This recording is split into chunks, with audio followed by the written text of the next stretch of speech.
You are listening to the Living Her Next Phase podcast with Bree Cobb. Whether you're entering empty nest territory, navigating a new relationship, nurturing new friendships, pivoting careers, getting fit and sexy, or just thinking there has to be more than this, you are in the right place. I have created this podcast so that grown women can have real conversations that tackle life, love, family, beauty, and lifestyle. All of these things make up who we are. I had the pleasure of interviewing Salina Williams. You may know her as Salina Sincerely. Many people think they know her well because she shares real, vulnerable moments on social media, giving us just a glimpse into her life, her style, and everything in between. Salina Williams is a powerhouse and an inspiration for the Gen X woman who was not winding down, but instead ramping up. They're building businesses, staying relevant, and living out loud. She is a New York-based fashion and beauty content creator who pivoted from a 23-year career in mental health to full-time digital storytelling. Salina is also a mom of 3 adult children who inspires women navigating style, beauty, and menopause. With a message of resilience and reinvention, Salina shares how aging can be both stylish and empowering, helping women embrace life's next chapter with confidence. Our conversation was so good that it ended up being a really long one, and I know, that you are really going to enjoy it. Hi, Salina. How are you? Good. How are you? I'm doing well. Thank you so much for joining me today. I'm super excited about all that we're about to discuss. I'm so excited. This is good. This is going to be fun. This is good. I feel comfortable with you, so I know it's going to be good. Good. Excellent. Excellent. So I will start by saying that I've been watching you for quite a while on social media, specifically Instagram. That's the platform that I spend a lot of time on. And I believe that you are known by mostly women online. I would say that you are a beauty influencer, a fashion influencer, but I would like to ask you, how would you describe yourself? So recently I've definitely changed how I describe myself. I have been saying like a umbrella is like a digital creator. And in the sense of storytelling, or whether it's like you said about beauty or fashion or grief or being an empty nester or menopause, all of that. So I feel like it's more of um, a digital creator. I went to an event last night, and that's how I explained myself to a room full of millennials that I was like, what am I doing here? Right. But that's how I describe myself. Okay. Did that did you evolve into this kind of umbrella definition of yourself? Because like, did you once describe yourself as a fashion influencer when you started? 100%. 100%. Okay. That was my main focus. My main focus was fashion, not to be a influencer or any of that, because when I started, I had a full-time job and I just enjoyed it. I love fashion. And then as it evolved to becoming a creator, I love the fashion aspect of it. But brands love my face, and I'm grateful for that. So that's where that evolved to like skin and beauty. And I love all things. If I could put on full drag like RuPaul's Drag You every day, I would. I love makeup and products and blush and all the things. But working in mental health, people are like, where you going? Like, calm down. So so that gave me an outlet to do the beauty and do all of that. So now it's kind of it has evolved to all of that. But fashion is my one true love. I used to joke and tell my daughter, if somebody could just send me a shirt. So everybody sends me beauty products. I have enough perfumes and eyeliner, but can somebody send me a shirt? I would love a Right. shirt. So Right. my love is fashion. Okay. So you mentioned your love is fashion. How did you start? So, because you also mentioned that you were in mental health. So, Mhm. how did you evolve from being a professional in mental health and then kind of moving into the fashion arena? So I worked in mental health for 23 years, and um, all the entire time I've been doing this. And so what I would do is I mean, the way I dress is how I dressed at work. So I Okay. would go, I would it have started with going to work dressed, and we had a courtyard, and I would go in the courtyard and take my picture. And I actually at one point had my coworker take my picture. Okay. That evolved to taking my picture before work. I worked 8 to 4, and I would go and take my picture at 7 a.m. Wow. And all the time worked until and if it wasn't for the passing of my partner, I would probably still be at work because I that's what I knew. That's what I grew up on. You're supposed to keep your job, and you have your Hmm. job and you have a Hmm. pension. So it was always a part of me. So I dressed like this. So I would have gone to work like this today with this shirt and this brooch, and that's how I would go to show up. Okay. So, did your coworkers encourage you to kind of jump into kind of the online space, right? So, in terms of content creation, did they see the way you were dressing and say, you need to do more than just dress No, for us? You need to let others see what you no, can do. Oh, okay. no, no, no, no, So because that was solely my you. yeah, just Mhm. as just who I am, who I've always been. I grew up with women in my family that were always, dressed. That's what we were taught. And the until towards the end of my time there, all of the people were cohorts. So we were all the same, like Gen X's, I think I am. And so nobody cares about that. We don't, Mhm. you just put your clothes on and you go to work. And again, it's mental health. This is not, you know, a career that's known for its fashionistas. You're Mhm. you're there for business and help people Right. with serious issues. So nobody cared. They just knew that this was who I was and that I liked to dress and I would be put together and have my nails done and wear my makeup. But it wasn't like, yeah, girl, you should do that. Absolutely not. Okay. So then how did you get to the point of working in mental health and then saying, I'm going to take pictures of what I normally do every day and share it online so other women can possibly be inspired? Like, what was the moment where you said, I need to start my account, I need to start Selena Sincerely and start something new? Maybe explore the creative side of you. So 100 million years ago, I never remember if it's 2014 or 2011. I'm almost positive it's 2014. So I always did fashion. I have 3 children. My daughter is the oldest, and so all her friends would come. I would dress her. God, we always joke that God gave me my daughter's 5'11". I'm 5'4". So he gave me this tall, stunning Wow. girl. I'm so sorry about this. This tall, stunning girl who is not interested in makeup and all of that stuff. She's just natural, beautiful, gorgeous. And she but she would always encourage me like to do pictures and stuff. So 2014 there was Target, now I know we're supposed to talk about Target, but Target had their first um, brand collaboration with a company. And I remember going at like 8 o'clock in the morning when they opened and taking pictures of the collection and putting it. And that's like my first post on Instagram. And it's still all the way down here at the bottom because I was just so impressed with fashion. And now it can be affordable and all the things. And I just continued doing my outfits, and my daughter supported, and my friends supported.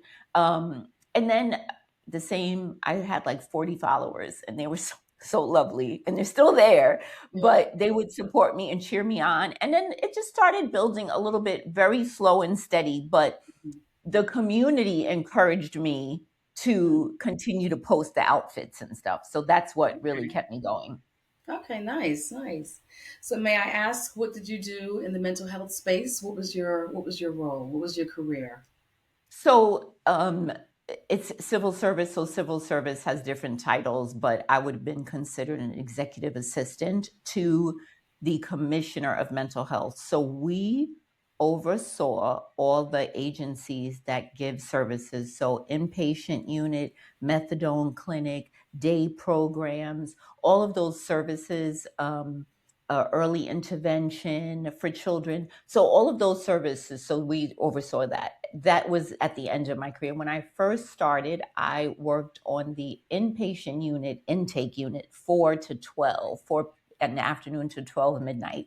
Wow. And that would be where if something happened and the police would bring someone or someone, tried to harm themselves, they would come there. So that's where I worked. And I really enjoyed that part of it because, you know, people, mental health is just so complex in the sense that you don't know what could trigger somebody. If it's a situation that is just brought on, or it's a part of their psyche, or if it's, based on a situation that happened. So I enjoyed it, and I loved working there all the years I worked there. It was never the patients or the clients as they're called now.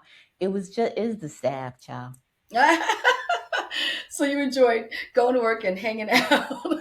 I did. I really loved the job. And Yes, for 20 of the 23 years, I even enjoyed the people that I worked with, but the last 3 years were very difficult. COVID made it difficult, and there oh, I'm was a lot of sure. changes, and so it was difficult, but I loved it I'm sure. So you mentioned that you worked 4 to 12. And initially. Yeah. so, as a mom, how challenging was that to have those types of hours? I mean, it was rough. It was rough, but I had the support of, the not really, they weren't little when that happened, and I had my Okay. mom and dad and Okay. everybody supported. And then by the time I was working 8 to 4, that was long gone. Okay. But it was good. It was okay. It was All right. okay. So tell me about your family composition. How old are your kids? You tell everybody like how many children you have. I think many of us are familiar with Ashley. we've, we've Everybody seen knows Ashley. Ashley. And it's so funny because there's a video that's pinned on the top of my Instagram, and it is the video that we made on my birthday, March 2nd of 2024. And that was several weeks after Eddie passed, and that was my birthday. My birthday's March 2nd. Mhm. And so we made that video, and people were so surprised to see my middle son. Mhm. So everyone knows Ashley, Mhm. the princess. Everyone started knowing Nico, the Yeah. baby, because during COVID, we were making the videos, and he was hysterical. He Right. was so funny. So when we made that video and my middle son shows up, people were shocked because Right. they didn't realize that I have this son. Right. He's just fine as the day is long, tatted all the way up. So everybody was completely shocked. So Okay. I have three children: Ashley, Mark, and Nicholas, in that order. So Okay. that have, if they've really kept me going in everything I do in life. Everything I've done is because of them, or with their encouragement, or with their support. Honestly, um, people on social media have heard me call them the council. And that's because sometimes when not sometimes, anytime you put yourself out publicly on social media, people feel compelled, comfortable to say things to you that they Mm. shouldn't say or would normally say. And so Mhm. can become, inappropriate. And there's been many times I've had to delete comments because my children, when I tell you they're like pit bulls, pick Sometimes you somebody got. else's mother. Sometimes you got to let them go. I do. Sometimes I let them off the leash, but a lot of times. Exactly. And the other side of that is that any campaign that I was like, that I turned down is because I'm the only people I'm concerned with their opinions are them. Hmm. So if somebody is like, I've had people come to me for incontinence products. Thank God I don't need that yet. When the time comes, I may. I haven't done that. I haven't done sexual wellness products because I don't want them to be uncomfortable. You may see me in a bra, like full coverage with a robe to show, like, a brand like a Whack Hole or something, Mhm. but never like, Fredericks. I don't even know if that's still around. Oh, yeah. But because if they are uncomfortable, I won't do it. Mhm. Anybody else, I don't care. I've had people comment about my cleavage, comment, I'm too old for this or too old for that. And that doesn't faze me. As Mhm. long as my children, I don't want my children to be put in a way or in a uncomfortable position. So that's the only people I care about. Right. No, I mean, good for you because I mean, clearly you have two adults, and then you've got your youngest son. How old is he? He's almost He will be officially. 19. Yeah, he'll So be I guess so. 19. He is officially an adult. No, but I know what you mean. On paper. Okay. That's what I used to say to people because I have two children as well, and I used to say not as well, but I have two children, a boy and a Yes. girl. And I used to say, oh, they're. I still describe them as kids, and people would say, "But isn't your son like 19, 20?" I'm like, he's still my child. And I remember going to a doctor's appointment, and talking to the doctor, and my daughter's in there. I had some health issues a couple years ago, and I would tell people that when I get in the doctor's office, my hearing goes. For some reason, I never hear anything they're saying. It's like a Yes. crazy thing. So my daughter's with me, and I'll never forget the doctor's like, do you have stress? You whatever? And I was like, well, I have 3 children. And he's like, oh, how old are your children? And I'm like, I don't know. My daughter was probably like 30. The Mark was like maybe 25. I don't know. And Nicholas was like maybe 16 or whatever. And he said, those are not children. My daughter said, the nerve. Right. Like, Be yes, we quiet. are. Right. We're her children. I don't know about you. It's your house, but we're her children. Right. So I'm with you exactly when people say, you're like, they're my children. Okay. Yeah. So And I think sometimes they want to be viewed that way by us because it benefits them, right? Because then we'll right. still pamper them. I tell people that especially my middle son, I said he is Ving Rhames in the street, but baby boy in the house. Okay. Okay. Yes. Yes. Yes. He's the biggest and the baddest outside, but when Right. he's home, Yes. he's like mom. Mommy's baby. So, Yes. yes. I love it though. I don't. I think even when my kids are like in their 40s and 30s, whatever, I'm still going to embrace that. Like I feel like Yeah. I I don't know mean, when that switch ever turns off. If it does, where you're not mothering anymore, but now so it's something I different. I don't know. and it's so interesting. I talked to my mother about it the other day because I'm one of three. I'll be 55. Then my brother is 51. And then my other brother is like 47. And I said to my mother, I'm sorry. Because the way we still call her and bother her and talk to her about things, I said, I thought at one day that stopped. And she's like, it doesn't. And I said, Yes. well, there you go. There you have it. So, She probably loves that though, right? Because I would think that so yeah, because when our parents get to a certain point in life, I think there's that phase where they're like, you guys need to be on your own, right? Let us be. We don't want to raise you right, anymore. But right. then at some other point, when they get to a certain age, when they're in their elder years, now they're like, please come back, call me, need Please me. call me, check on me. Right. Right, right, right, right. So I agree. I Yeah. agree. So now that you mentioned you have siblings, how do they Mhm. feel about your journey?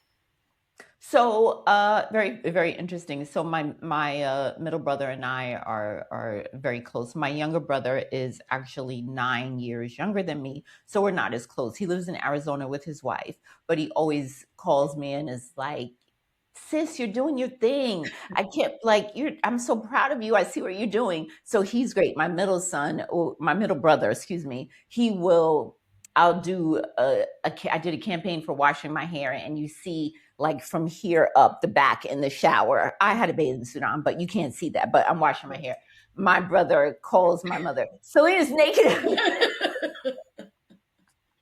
Ma, Selena's naked on the internet. He calls Right. me, Selena, what's wrong with you? I said, Oh so my God. that's how they feel. Right. One is like, yes, the other one is like, what the hell? Right. So Right. very interesting. Like, It's it so doesn't matter how old you get, it's still a sibling thing, yes. very interesting. I love it. It's like they're still keeping tabs. So I think it's Really, great though that they are involved. Like they're watching you, they're 100%. watching your growth. They're good. Yeah. I love that. You know? So it seems like you guys are all very close. Yes. Yeah. Okay, excellent. So where did you grow up? Because you're currently in New York. So Yep. where did you grow up? Did you grow up in New York? Just right outside of the city in Rockland County. Oh, okay. So it's like maybe like 40 minutes from the city. Mm-hmm. And so I lived there. I was born in Brooklyn, and then we moved to Rockland County when my brother and I were young. My middle brother and I were young, and then we lived there, and then now everybody's spread out. Okay. And how did you grow up? Did you grow up with fashion being a part of, like, say, was your mom fashionable? Did you grow up with fashion being a part of you, or was that solely your thing that just developed Um, over time? So it was definitely a part of my life via the women in my family. My grandfather upholstered furniture for a living. That was his Hmm. job. And so he would take remnants and make my grandmother clothes. So they didn't have no money, but she would have a beautiful brocade coat and a matching dress because he had the fabric, and he had one of those old black blackish gray Singer machines with the Hmm. wheel. Like he Hmm. would make the clothes. So, and my grandmother always wore a brooch, and a brooch with a matching earring, which was called paste back then, which is called cubic zirconia now, but it was called Okay. paste for whatever reason. And so I inherited all of that. Nobody wanted those, so I have all those brooches. And so they were always put together. And my Hmm. mother and my aunt, um, uh, my aunt was a member of the Elks, so they would always be at dances and gowns and all the things. And so, but as the years progressed, things happened. I lived in the shelter. I got a GED. There were rough times. My mother went through some issues, but in as a younger person, it was my mother would we went to Chinatown, and I had little satin Chinese outfits. I had little dresses with a coat and a little beret. I always loved fashion. It's Hmm. just, I don't know, it's just a part of my life. So Okay. And when you were when you were jumping into this particular arena, did you have any role models, and specifically a role model around like another Gen Xer, let's say, right? So if it was someone 45 plus, and I ask that because my listeners are pretty much in that phase of their lives, right? 45 plus, looking to like being accomplished in one area, but looking to enhance what they're already doing or completely switch. And oftentimes, having a role model of some sort helps you get the confidence to make that switch. Did you have that? the person that was the so I didn't look at vlogs, I have to tell you. Um, because working and 3 children was a crazy time. But, I definitely know that, uh, Cressida Rodriguez was. I remember her. Yes, Yeah, I remember. Yep. yeah. Seeing her was, like, life-changing. I Hmm. mean, I don't think we had a concept of what it could be, Hmm. what social media could be, because there was, then Pinterest was became a thing, and everybody had a vlog and all the things, and Instagram was in its infancy, and people were using Instagram for what it was made for, putting your fall foliage pictures and your little, your baby's graduation, what Yeah. it was for, sharing images and, beautiful photography. She stopped us in our tracks. Hmm. Yes, she did. She was the baddest. Hmm. And it's so funny because the company came to me recently, Patricia Nash, Oh, and yeah. Hmm. she had a bag. There's a image of her walking across the street. She has that short haircut, Mm. off the shoulder, flirty top, black skinny jeans, and she has this bag, and she's holding the bag, and the bag is swinging behind her, and it is iconic. And I was like, I need that bag. I couldn't afford that bag, Mm. but she was the Yes. if we have an icon of Instagram, of social media, of the brown girls that moved a generation, it's her. Yes. You know what? And it's so funny because as soon as you said her name, it's like I have all Right. these images in You my see, head. I yes, remember yeah, her. Yes, I yeah. used to follow him like every day. I'm like, oh my God, this woman just was, she just had it. Just it. When Every I single tell thing she you put on, the way she photographed, just everything, you know? everything, everything, Yeah. and it was the first time I think it chokes me up that we as a a society. We all seen celebrities that we've liked on TV for forever. And, you see somebody dies and you're like, oh, RIP, Hmm. oh, what a I loved her on such and such. Yeah. We, for the first time, experienced someone we knew Hmm. dying. Yes. I felt And like I mourned her. I mean, yes. I was crying because I'm like, because are you you kidding me? we watched her Watching get sick. Yeah. watching her get sick, watching her show up sick, watching her, appearing to rally. And we're like, okay, Yeah. she's back. And the video when she's in the bed and she says, there's a car outside. Mm. I know. I know. Just, I know.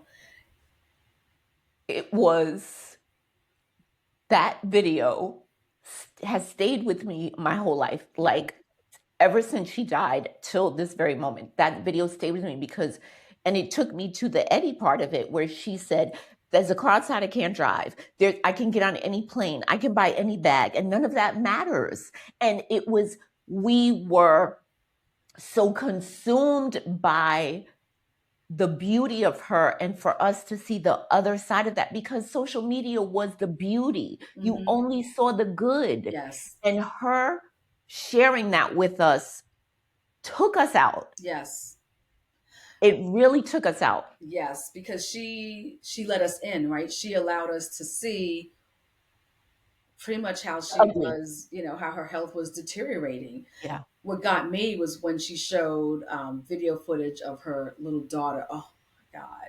I just, because you already know the challenges Right. she's most likely going to face, back Right. then. So yeah, that was really difficult. And I remember even after she passed, I would still go back every now and then and Oh, me just take a too. look at her page. I still am inspired by her. I still Yes. have pictures screenshot, and I remember her talking about how she wasn't feeling well and was on her way to either Paris Fashion Week or somewhere, and she was so sick she couldn't go, and talking about taking care of yourself, looking after yourself and listening to your body. And I remember, and nowhere comparing it, but I remember when I started going through menopause and the thought process of talking about it publicly was because it's important. Hmm. It's important. And we love a shiny thing. I love a curated closet and I love a beautiful home and a nice kitchen. I love all of that. But the reality of life is that it is ugly and then there is death and then there is trauma and that if you talk about it, there's going to be somebody that's be like, oh my God, nobody wants to hear this. But there's going to be somebody that's going to be like, oh my God, I needed to hear this, or Right. oh my God, I'm going through this, or oh my God. And she, so to answer that, as took us all the way down, is she was and still is it Hmm. for me. Yes. Yeah. Even if she wasn't trying to be, she was. Yeah. No, she was for all of us. Right. We had just hoped to aspire and attain a little bit of that. We Hmm. really did. We really did. She changed a generation. Yeah, She she really did. did. She did. So Have you received feedback like that, when you post certain things, or when you, like you and Ashley at one point were coming on and doing lives together. And did you find that other people are open with you and look to you to say, thanks for 100%. doing XYZ today, or My showed me gosh. that what I can do, as a Gen Xer? 100%. 100%. And I one of my taglines is always social media ain't shit. But there's times Social mediation. it's such a dark place. Oh, Oh my but God. It could be. there are so many times that um again, when I started talking about menopause, people were like, "Oh my God, thank God." I thought I was going crazy. I thought I was the only one when I was like, they tried to make us think there was 5 symptoms that you might have a Mm. dry vagina and you had a little bit of a night sweat or, and that was it. They lied. But when Ashley and I were talking, people were like, I hope I have a relationship with my daughter like that, or I do have a relationship with my daughter like that, or, thank you for saying this or talking about this. And when I talked about one of the biggest moments, and this was quite a few years ago, was when, like I said, I spoke about having a GED. And what happened was people DM'd me. My husband doesn't know I have a GED. I'm so embarrassed. I can't Mm. believe you said that. I can't believe it. I would never think that. I would never. And so my goal had been talking about it. And I talked about when I first got on social media that I went to an exorbitant, extreme amount of debt because you're once you're new to it, you are competing with the people who are in the space you want to be. Mm. So you always joke and use the example of a Dior saddlebag. Everybody had a Dior saddlebag. So it's like, if I get a Dior saddlebag, Right. that's going to be the people are going to come. Right. And so you're spending $3,000 on a bag that you cannot afford or you don't need, or I have 3 children. Like, are you okay? Hmm. And then I'm swiping and I'm using cards and I'm getting all kinds of things and posting things. And I was new, so I did not know that you get sent all the shit.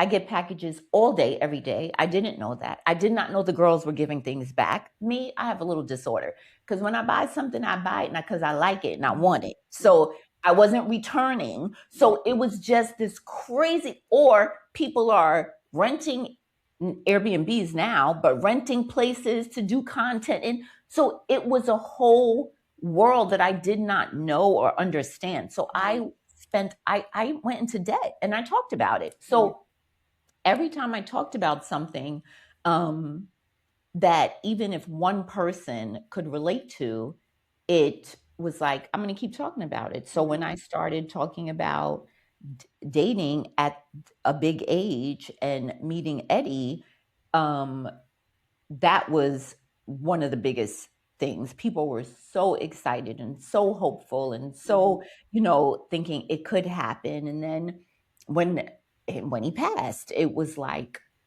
I can't believe it. This is ridiculous. I was rooting for you. What the fuck? And then when he passed, and then Nicholas is leaving for college, and now I'm an empty nester, and now I'm alone, and people are like, I'm alone too, and I don't know what to do, or it's the best time, or you got so there. Yes, people have seemed to find me relatable, and I'm really grateful about that. And even like I said, I went to the event last night, and I walk into this event, and I'm okay wherever I go. Usually I'm not like, nervous, or last night was the first time I felt something. I felt like, am I too old to be here? I think I'm too old. Like, I really felt it because when I say the most fabulous millennials, like the guys, and there's braids and they have rings on every finger and everybody's got like cool clothes and stuff. And I'm just like, I Hmm. don't think I don't think I'm supposed to be here. I think I'm in the wrong spot. And then they started coming and talking to me and treating me so nice. And there is something about people who do social media that they kind of they do kind of in person. They kind of help each other out. On social media, they might be a little evil, but in person, You're the competitor on social media. yes, but in person, it's like we're like real people, and it's like I'm like I could have been almost everybody's mother in there. That's how young everybody was, Wow. and Do so you find that often? no, Okay. It no. was just last night's event. But So there, because it was for there's nothing I can talk about. It was nothing wrong. It was actually a lovely event. I'm so grateful I was invited. But it was for Microsoft and talking about their AI program Copilot. And so the reason that it was the millennials is because see, I already have an opinion, something like that. so the Because, reason okay. that I was invited, and I want you to give me your opinion, is because the young lady that invited me was in charge. That was in charge. I'm not going to say her name. Um, Contacted me and said, "I would really like you to come because I think that we need to include more Gen X and more, into this arena." And that her mom and her aunt introduced her to me through social media because she didn't follow me. She's in a different algorithm. She don't know me. She don't care Right. about me. Hmm. And so she invited me, and I appreciated that to bridge the gap because I know for me, I think I'm not supposed to use chat. I think it's bad for the environment. More I have to look up, but I do use it. I do like tech. I do love to use all the things and all the gadgets and use the things. But I know that some of my cohorts and older don't do that. Leave me over on Facebook, minding my business. I don't want to, I'm going to use the same Android and don't bother me. And so, and my Eddie, God rest his soul, he love an Android. Right. And so these are things that, so last night was that. If I'm at a skincare event, all the girls my age are going to be there because the brands know we have the money. Mm-hmm. And skin is everybody got skin. I don't care what color you are, what demographic you are. There's skin somewhere on you. Mm-hmm. But for this thing last night was the first time. So I text my kids and I'm like, I don't know, something wrong because I'm here and it was 9 o'clock at night. I said, I'm here at 9 o'clock at night having sushi and a blue moon. What has happened to the world? Oh my So, goodness. and again, everybody was very kind. But like you Yes. said, online you are a competitor, but Right. in person, it's a different thing. So sometimes that's when the kids teach me, my son teaches me things. I'm not allowed to say no cap anymore, but I can say touch grass. I think so. So this was a good idea last night of the idea of you should touch grass. People should go outside and meet Mm-hmm. people and mingle and put your phone down for 5 minutes Right. sometimes. So it was good. Did you know any of the millennials who were there? Were you familiar with some of them? Really interesting. And it was and the difference again in this event and other events that I've gone to, where I've gone to events where somebody has asked me for a business card, an Mm. actual business card. And these events, they're like, what's your social? And I remember Right, watching, exactly. It's true. Yes, and I remember watching, I haven't had a business card in God knows how long, and what? like, Like, why? I remember going where are to you events, supposed to put me anyway? but And it was so funny. There's a meme or a clip from a TV show, and the guy says, the person, they were like, what's your social? And the person was like, 173. oh no, that's Oh funny. God. That's funny. Right. It's so funny. So they were like, well, what's your social? We have to follow you. You're dressed so fabulous. I had a leopard coat on and everything, which is like my armor. Fashion is my armor. So even if I visibly was like, yeah, I'm the baddest, inside I was like, is there a friend here on the playground? Mhm. And when they pulled up there, like when I say these are people on social media, they're doing things. This young lady I met, 1 million followers, doing the thing at Fashion Week. Like they are doing their thing. Yeah, And it's like they live on another planet on social right, media because the algorithm is not taking me there. We're in different worlds. So right, it's very right. interesting. Sometimes I feel like we're the ones living on another planet because I am. I know I because am. we literally one thing that I like to talk about a lot is about women when you get to the Gen X stage, not shrinking yourself, right? Society already feels like we should just go away. You've turned 45, 50, just go away. Nobody's interested Yeah. anymore. Yet, as you were alluding to before, we're the ones with the disposable income, right? Our kids have now, if they're not in college and beyond, they're about to be there. So we're preparing to gear up for that next phase for ourselves to do whatever it is, travel, content creation, whatever, starting new businesses.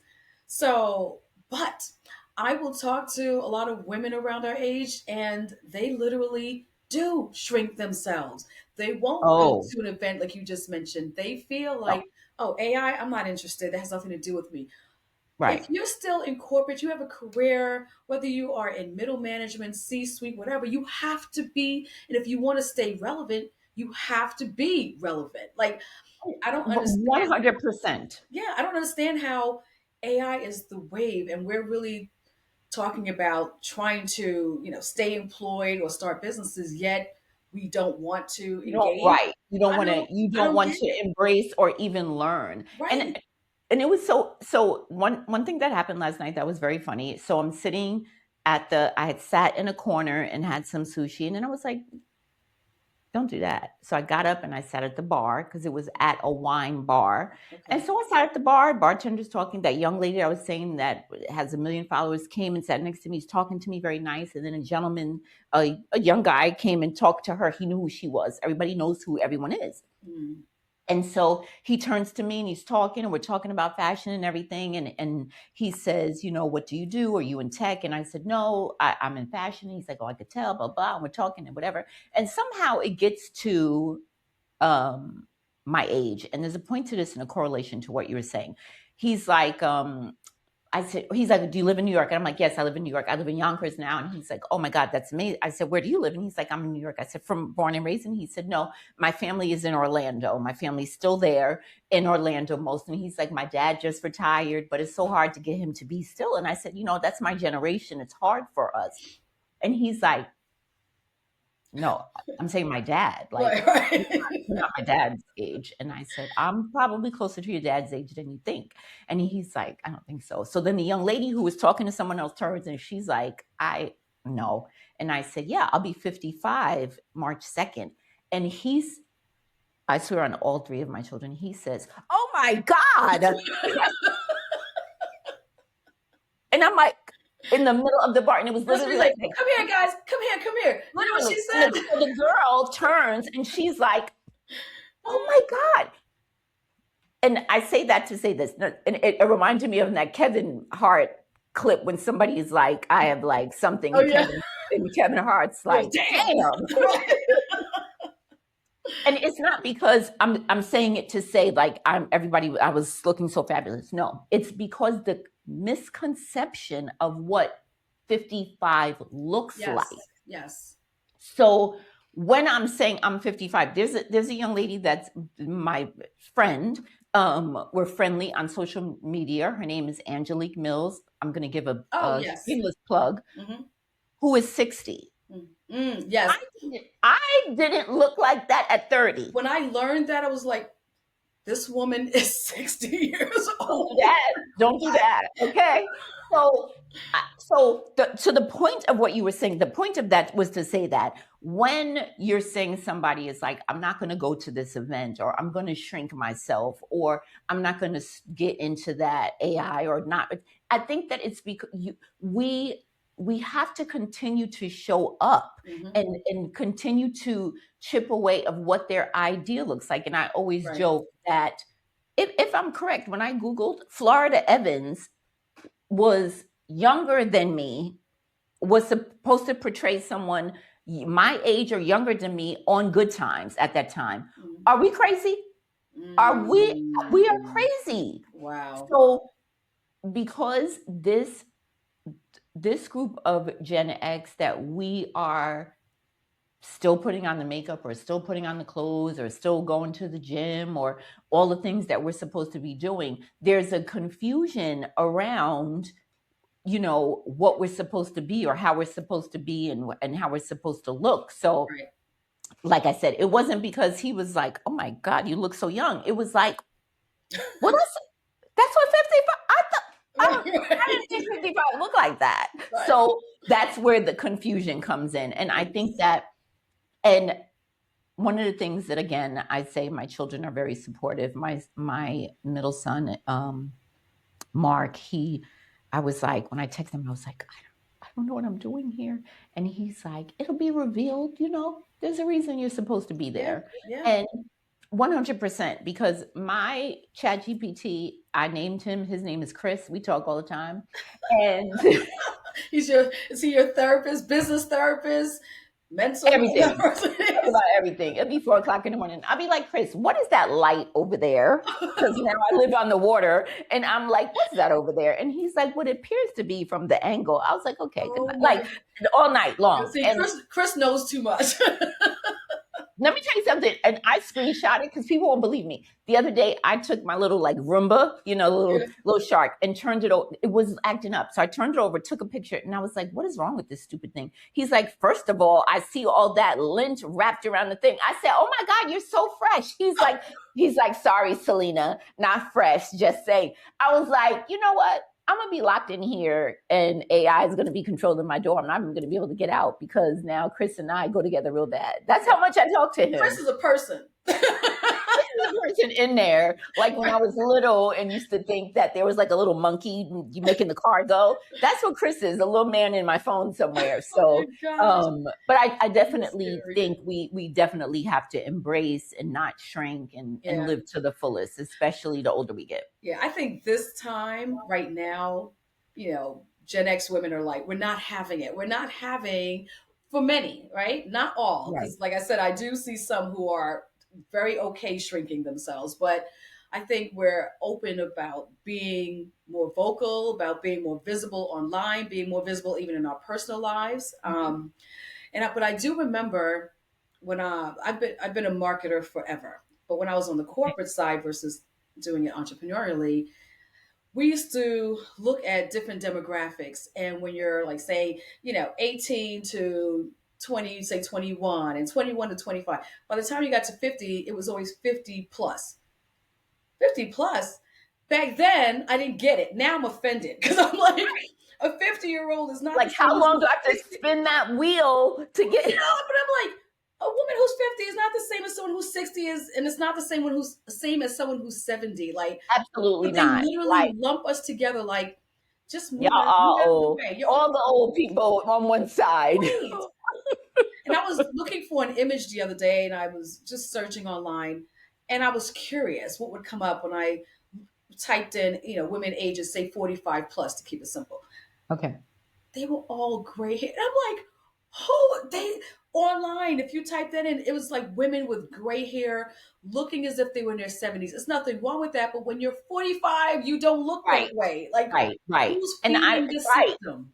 And it was so funny because I joked that I knew when I was younger that I was going to be one of those beautiful women with white hair going out. Mhm. My hair is like, you're going to get these few little grays and going about your business. I don't dye my hair. I don't know. And so it's like, why are you're giving this broad stroke of Mhm. what women of a certain age look like, and they Right, don't, and they right. don't. They don't. You They know, don't. it's very interesting. So, with that, I do want to ask you a question about visibility. So, you're taking photos of yourself, you're posting online, and then you start to speak. What was Right. that transition? What made you say, I'm going to be more than the image that I'm putting out there, or the images that I'm putting out there? I'm going to speak more, and I'm going to be vulnerable, sharing about, your having a GED, and then sharing about other personal things in your lives. Like, how do you gain the confidence to go from one to the other? So when I was doing all the fashion, love the fashion, great, happy, COVID came, and um, Nicholas and I were doing reels together. When reels really started to take off was around COVID time.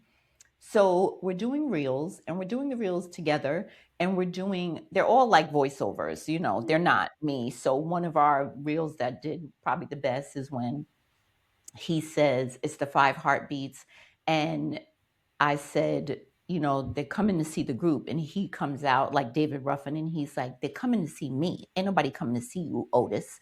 And he was so funny. Or there's one where we did a video and I had got like, I don't know, I think I finally got like 10,000 followers and I was so grateful.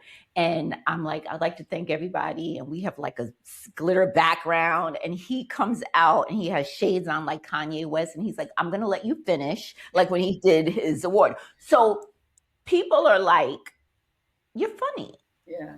Seeing another side of you. Mm-hmm. And so once they started seeing that I was funny, and then I started doing, and then based on the videos that I was picking, again, it's not my voice, but it's the things that we're doing. Like we did one skit where it's from the show episode Girlfriends, and I had bought these Fendi earrings, and I'm putting the Fendi earrings in, and my son is like, what is that? And I was like, I wanted to buy a little treat. And he's like, oh, you should have bought yourself a Snicker, from the episode where the girl goes and buys a $3,000 dress when she's trying to keep up with Joan and all of them.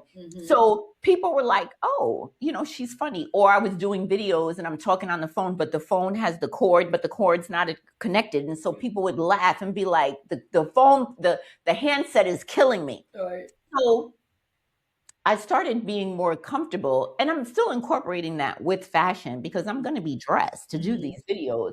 And so people would comment and be like, oh my God, you're so funny, or say something. And then I would comment back. And then it started to get to the point that I'm like doing a little bit more talking in my stories.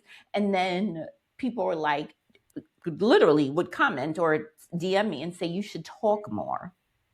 And so it was really the community that kind of gave me the courage and the confidence to talk more, because I was doing what I was doing with the fashion. But the thing about social media is that social media is ever evolving. So we have moved on from the minimalist curated house with everything perfectly set to people need reality, and they want to have some reality. Right. And there has to be a reason for me to tune into you.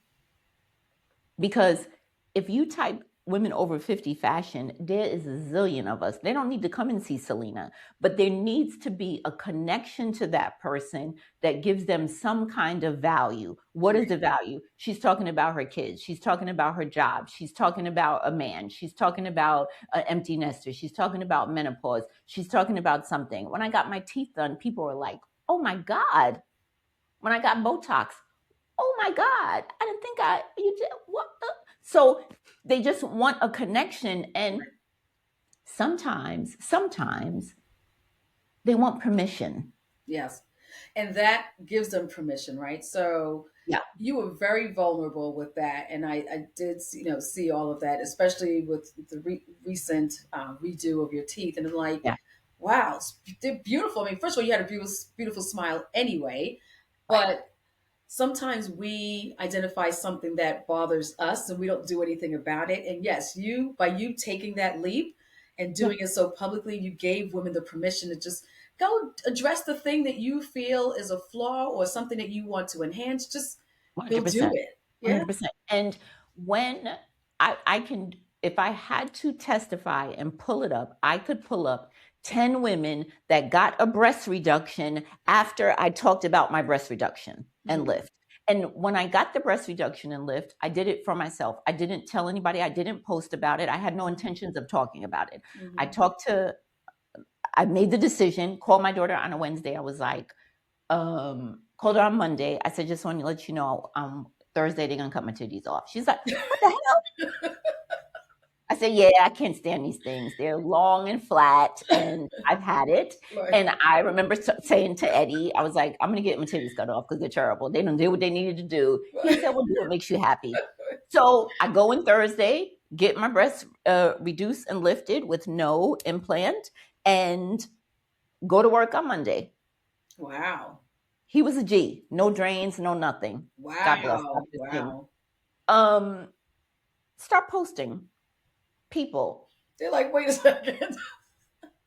They're doing this on the phone. They're zooming in. Like, your breasts are breasticing. There's a comment still to this day. What kind of bra do you have on? What did you do to your breasts? What happened? That looks interesting. Why your breasts look like that? I said to my daughter, I think I got to talk about it. And she's like, okay.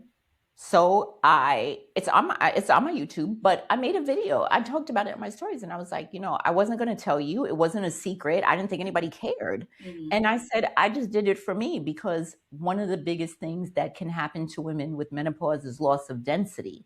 So I said, my breasts were flat, like they weren't ginormous or anything like that. They were just flat. There was nothing. They were just deflated balloons. I said, and I didn't like it, and I did it for me. Nobody else. Should I have gotten a tummy tuck? Probably, because I have stretch marks, but I wanted my titties done. Right. So got them done, talked about it, the DMs. Oh my God, I wanted to do this, but I'm scared. Where'd you go? What did you do? How did they do it? Did you do an anchor? Did they take your nipples off? Did you get an implant? Did you get like all the questions? Wow. And in the 3 years,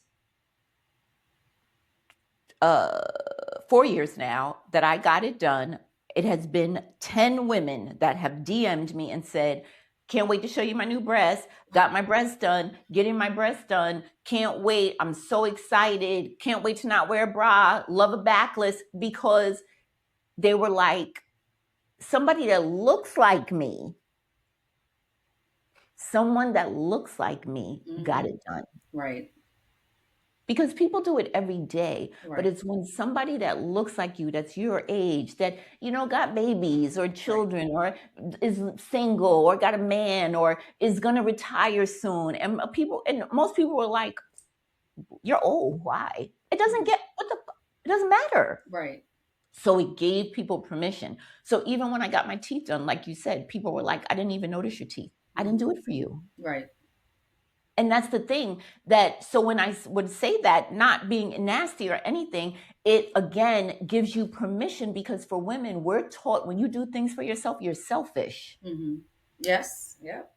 Unless you're doing it because you're sick or it's broken or you're hurt, then you're just selfish. And it's like, no, I wanted to get my teeth done. Yeah. I did not like the way I looked. I didn't like the way they looked. And a whole other side of it was the health of them. My teeth were bad. My whole mouth was bad. And so it gives people permission to do and be comfortable. And I think that that's probably one of the things that I'm grateful for social media. Because again, nobody needs another skirt, but to feel comfortable to make a decision about your health or your life or what makes you feel good. Sometimes you just need to see a sign. And I feel like I've been for some people sometimes. So I'm grateful for that. Yeah. And it seems to be that you've gained a lot of power in being vulnerable. So you're being true to yourself and just sharing, but you're helping so many people. And for you to get all that feedback, that says you've got power, like you've got influence over all these people. Does that make you act differently, say things differently, knowing that you have that influence? Yes.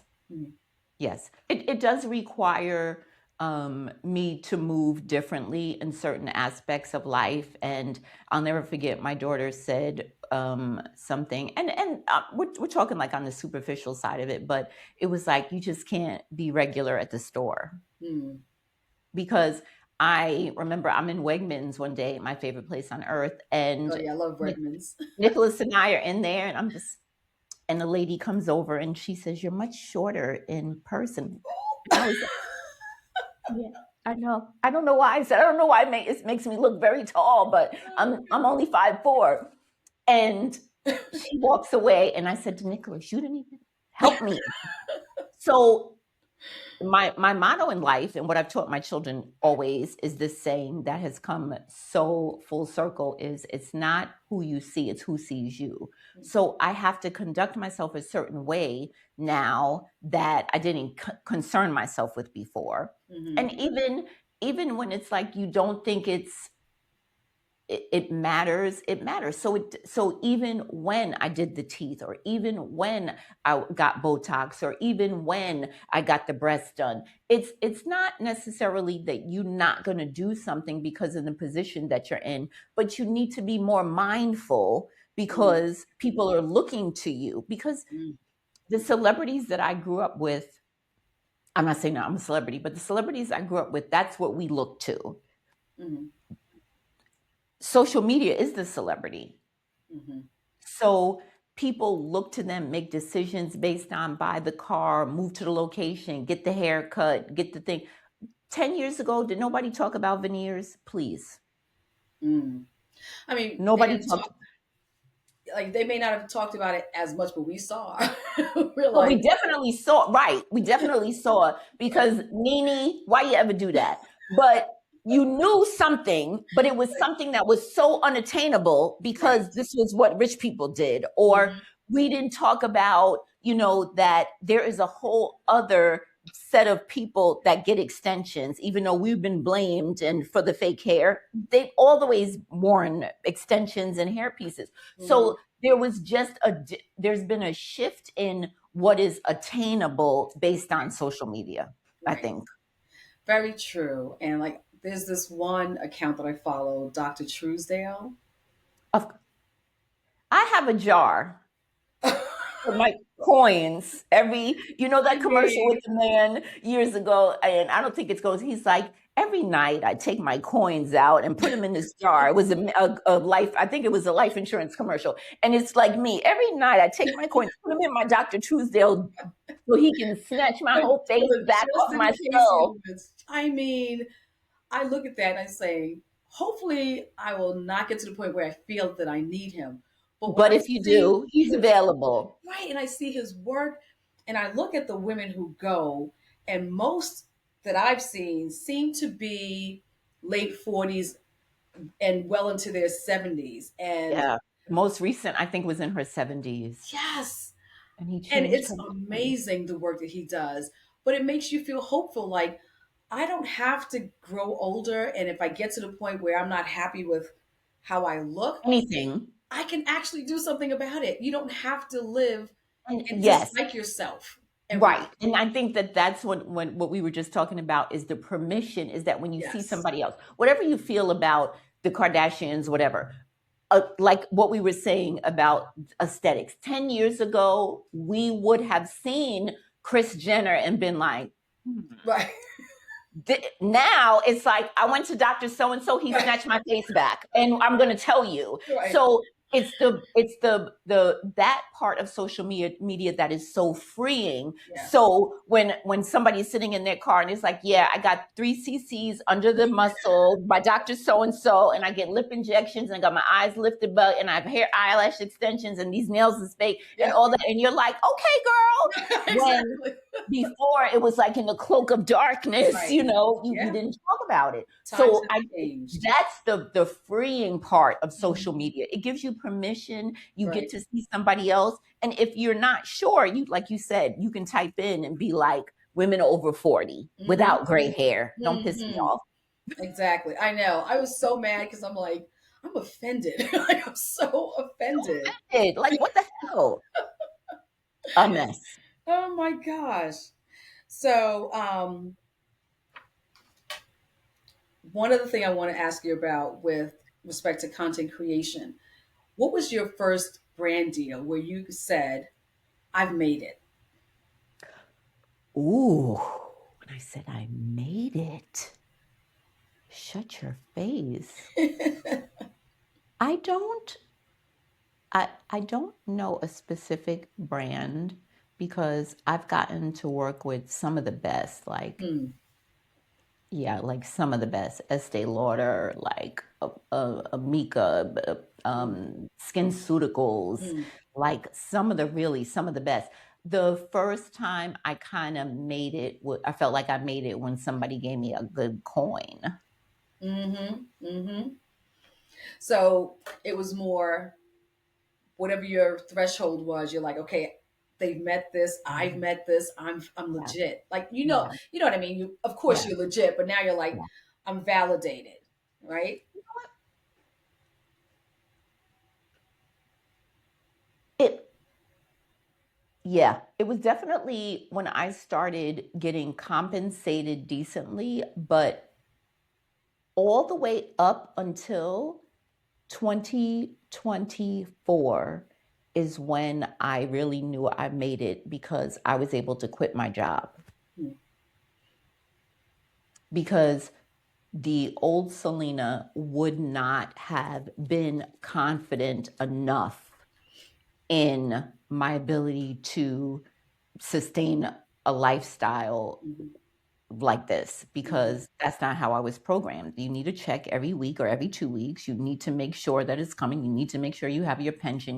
These are all the things you need. Mm-hmm. And when my friend was saying to me, after the funeral and everything, and I had to go back to work, and he said, "Why are you going back there? You hate it." And I was, I do. And I was like, because the because I always had my job and my lifestyle was modest, and whatever brands I was working with, and I could be more selective, but whatever brands I was working with, that was like extra money. The IRS didn't see it as extra money. They saw it as money. But I was like, this is extra money. So we could go on vacation, we could do whatever the kids need. Eddie and I was living life. But when he said to me, my friend, and I'm devastated, I have to go back to work after Eddie, and he says to me, "Why?" And I said, "I got to pay my health benefits." And he's like, "How much are your health benefits?" And I said, $1,400 a month. And he said, "Yeah, that's a lot, but forever?" And I was like, "No, I was 53, I have to get to 55, so this March I'm done." He said, "If you get to So you have to pay $1,400 a month until you're 55." I said, "Yeah, my other expenses." And he said, "Well, you should calculate all of that and see how much it is a month." And I said, "Okay, it still doesn't matter." And he said, "All right, well, if you're going to continue to go to that job, you really need to think about it, because are you going to let $1,400 keep you from $1,000,000?" Mm. I said, "What?" And he's like, "The amount of time you're putting into this job that you hate, and you see how much you're making from brands and what you can do and other avenues, and why don't you just do that?" And he's a little younger, and his entrepreneurial side of younger people is much different than Gen X, because you got to go to a job. Right. So the concept of having to get up every day and like have a quota, or know how much you have to make, or know how many brand deals you have to do, was foreign to me. But when he said that at that moment, and I was like, a light bulb, that you don't have to be unhappy, and it doesn't matter. I don't have to work there. Yeah. I can work somewhere else. Very true. So the concept was so foreign. And so I remember getting off the phone with him, calling HR and asking them if I had to give 2 weeks. And they said, "That's a courtesy." And I said, "I don't feel courteous." And then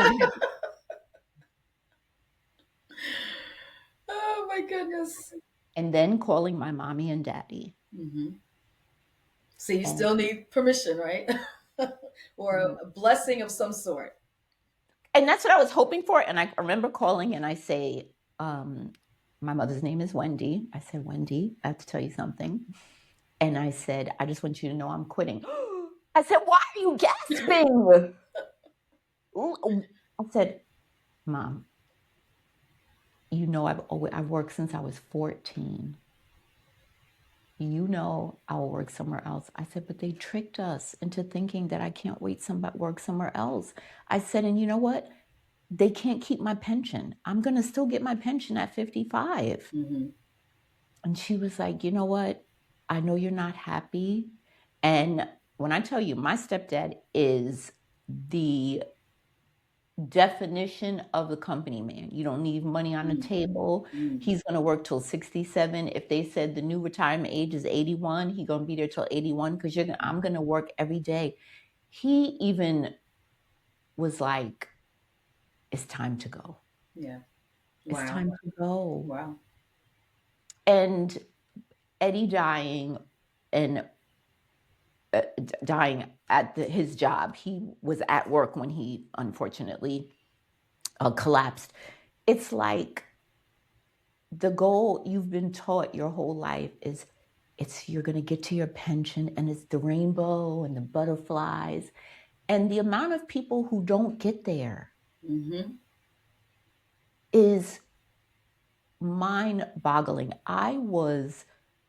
So that was like, if there was one more to make me make that decision, that was it. The decision to be like, tomorrow's not promised. It's not, right? And I really literally had to frame it that I'm like, I understand what you're saying and I agree with everybody. And, a pension and a steady check is better than no check or having to tussle. I said, but I'm going to be in jail. So I can be employed, and because I have to take certain actions, I may be in jail, or I can be happy and take a chance on myself.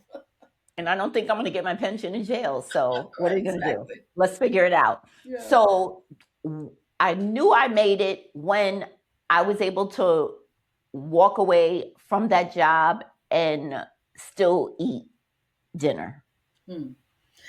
So I think that's beautiful because you took a chance on yourself. Any regrets? No. Yes.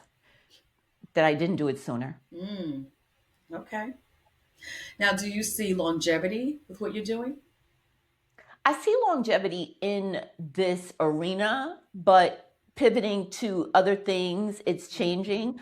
I made a vow to myself that I would dig into YouTube because, as you see, I never shut up.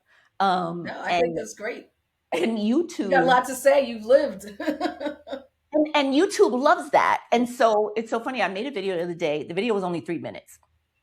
And I literally on the video on YouTube, and I said that I feel like I'm losing my mind. I feel like I'm in the middle of a mental crisis. I am so like I'm just torn between the two worlds of my beautiful apartment and my baby in college and my daughter getting married. And the other side of it is Eddie's not here. And I'm so angry about the grief. And I'm angry that I am still feeling this way. And I'm angry that people are like, it's okay to feel this way. Grief doesn't go away. And I said, I think that people are misunderstanding.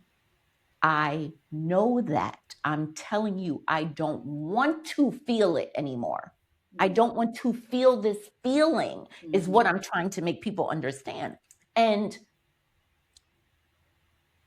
that 3-minute video has probably 400 comments, 50,000 views, 3 minutes. Wow. And people are like, I lost my daughter. I lost my husband. Go to grief counseling. I understand. I've been there. I feel alone too. I feel like I don't want to talk. I feel like I can't get up. You're going to keep going. God's going to be there. And so, like you said, YouTube, I could talk about Eddie all day on YouTube and they would listen. But YouTube is different because the people on YouTube are there because they want to be. The people on Instagram are there because when they scrolled, you showed up. Right. There's a little different. The people on YouTube, they're more invested in you. And for me, I'm trying to get better with making longer videos because I'm Instagram programmed. Instagram's like, that's 3 minutes. That's too long. We're not going to show it. Right. You're talking too. And so on YouTube, they're like, that was too short. Talk a little longer. Yes. And I'm like, 45 minutes, an hour. People are talking and talking and talking and talking. And I'm like, this is like great. Yeah. Because sometimes what you want to say, and it's like, I did put makeup on and you're just rambling. So I made the decision that I was going to try to go over to YouTube and really be consistent. And I went over there the other day and I had started it a couple of years ago with menopause and then it petered out. And I saw somebody said something that was so true. It was like, please do not start another series because then the series fall by the wayside. We get very distracted. So I said, I'm not going to do a series. So I had about maybe 1,700 followers over there. And God bless them. They must have forgot about me like I forgot about them. And then I just started posting. That really did. It was like, oh, where'd did she come from? And so I started posting consistently. And now I have like almost 6,000 subscribers and Wow. people commenting. And I really enjoy it. Yeah. TikTok is another place I could talk about Eddie all day, and they Hmm. love it. Hmm. I, and what I've learned about all the genres is like the young lady was talking to me about Substack, and I'm like, I'm tired. Just give me a minute. I Yes. can't keep up. Is that every platform is different. Hmm. Yes. Yes. So long gone have been the days of taking the same content and then, just posting it to different platforms. It's like, no, there are different audiences. Like, I'm not even on Completely. Facebook. I don't even go on Facebook anymore. It's like, for Yeah, I me, don't. that's just Yeah, and funny for me. so when you do content and I think I might have 100. I either have 160 or 600 followers on Facebook, but I've been on Facebook, for 100 years. Mm. So when you do social media and you do ads and stuff, you must have a Yes. Facebook. That's the So only reason that's the why I only still reason have I'm there, right? it. And Right. so sometimes I'll forget I turned it off permanently, but it would be like, you have a Facebook comment on what? And it was Right. like when you posted, it went automatically posted on my Mhm. Facebook. And I'm like, those people don't even like me. I went to high school with her. She can't stand her. So Ah, it's just okay. like a weird thing. And so, Yes. like you said, if I post an outfit on TikTok, they're like, cute. If I'm like, I'm down bad, I'm in the bed, I don't have makeup on, and I'm like, you know what? And they're just like, we love you, sis. Instagram is like, where's the outfits? Right. Stop talking. We just want the outfit. And YouTube is like, whatever you do. Right. So Right. it's a weird place. So Yes. so I'm just trying to pivot, like do all the things and get in where I fit in and try new things. How And long have you been doing it now? How long would you say? um 11 years. Wow. Okay. So So two 11 full years. time, Uh-huh. but 11 years total. Wow. Okay. Yeah. So one thing I've noticed with your transitions, because that's the other thing I talk about are women's transitions and why they, I guess, with different phases comes different transitions, but what Sure. leads you from one place to the other. So we've all grown accustomed to the black wall as the background. And now the space is different. So the posting has a totally different vibe and background. And I feel Yeah. like that was intentional and there's more of a meaning to it besides the black background and now it's light and bright. Am I So making things up or is that no, accurate? it absolutely, because the first thing I did when I relocated was try to find a black wall, Hmm. because that's what people Yeah. knew my wall. But I realized that another thing I tell my children a lot, that's why they're exhausted, Well, is they're like your friends now. they You're are my friends, you're is trusted that people. we teach people how to treat us. Mhm. So if I would have continued that way, everybody would be fine. But I just needed this to be a complete transition for me, that we're going to try something totally new and we're going to see who's going to lean with me, rock with me. And since I moved, I've lost quite a few followers, Really? Mhm. Just because you changed I don't locations? know. I don't know, but Interesting. you do. And social media's attention span is like that. So if you're not posting enough or you're not doing, so the move took me out. The anniversary of Eddie's death coming took me out. The move was hard because I lived in that one place for 20 years. Hmm. And to move 20 years of life, 20, that was the only home Nicholas knew. Hmm. To move 20 years of everybody's stuff and life, and Yeah. and even for me to do it was so hard, because no matter how old and tired she was, like me, it was my safe place. Yeah. And so to make this big change and this big life altering transition was a big deal. And then to try to do all of that and try to pull on an outfit and get on the wall. And again, people's attention span, they want to know what you're doing every minute of the day. And Right. they're really, they get invested. And I feel bad because you try to keep checking in, but then there's sometimes it just all piles on you. Yeah. And so I tried to look for a black wall, and I took some pictures in front of like a black, seemingly black kind of wall. And then I was like, it's time to retire that. Hmm. It's time, because it was limiting me too, because, oh my God, I look so cute. Let me get to the wall. Yeah. And the wall wasn't by my house. So it was people would comment in the beginning and be like, is that your house? Is that by your house? Where is that? Where you got to go? I had to drive there. Wow. And I would sometimes drive there and change 2-3 times in the I was going to car. ask you that. Like, are you in the car changing, trying to just do like 100%. X number of days 100%. of content? 100%. Okay. And so now I'm like, my rent is exorbitant and I'm tired. I don't want to do that. And I need to make it more comfortable and user friendly for myself and more, organic, like not schlepping bags in a cart and a wagon and 6 shoes and brooches. And then let me tell you something. The biggest tragedy in life, obviously sarcasm laced, is getting all the way to your location, setting up, and your camera says no memory card detected. You Wow. will just stand in front of the car and be like, just drive over me, because are we okay? Are we crazy? I'm full beat, hat, brooch, everything, and all of it. And I'm like, so I'm like, I don't want to do that anymore. I want it to be easy, natural, fun, just, and like you said, I'm on the 17th floor. I'm overlooking the river. It's light and bright. It's like, it's rainy today, but it's like, this is grown and sexy. This is a me space, because every part, and that was the other transition. This is my grown up space. I've never lived alone. Yeah. Wow. I moved. No, That's interesting. So you from your parents' home to my house with a baby.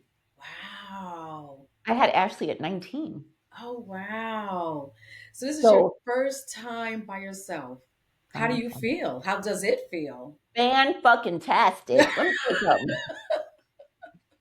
And my baby goes to college, and Nicholas is on the spectrum. He doesn't have a problem with Okay. me saying that. He's very high functioning, extremely high IQ, all the things. His issues was like, social cues and inference and stuff like that, and very literal, and so my mother always jokes, we worried about the wrong one. So Nicholas wanted to go away to college. So he's about 30 minutes away. He's not far, Okay. but it was the decision to live there. And so it was like, okay. And it was his decision. Yes. And I have to pay for that. And so after a while, it was like,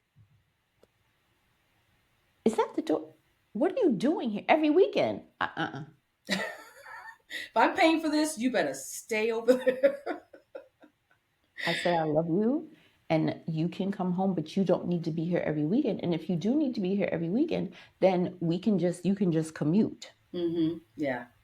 And I think that the thing that was a little bit hard for people to understand was that even though it's been 2 years, being here alone has given me the opportunity to actually mourn. So if you need to cry, you can just do so. You don't have to worry about Because your son being impacted. and Nicholas not as much, but my middle son would call my daughter and be like, your mother's crying.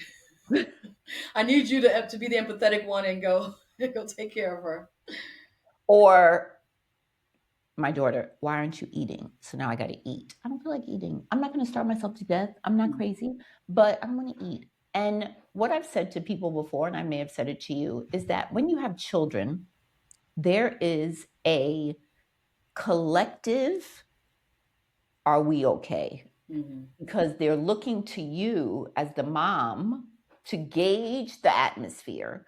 So I have to be okay so everybody's okay. Because when I am not okay, everybody's like, oh my God, check on her. Why is she acting like this? Right. So I felt compelled to be okay. And you know, I had to. He dies. I have to plan a funeral. I have to do a thing. I quit my job. I got to work. I got to hustle now. Like, there's no time to play. Like, we got to go. We got to go. This kid's going to college. This girl's getting married. Like, it's never a time to sit still. And so being here, when I made that video on my YouTube and I said, I feel like I'm having a mental breakdown, it was the quiet.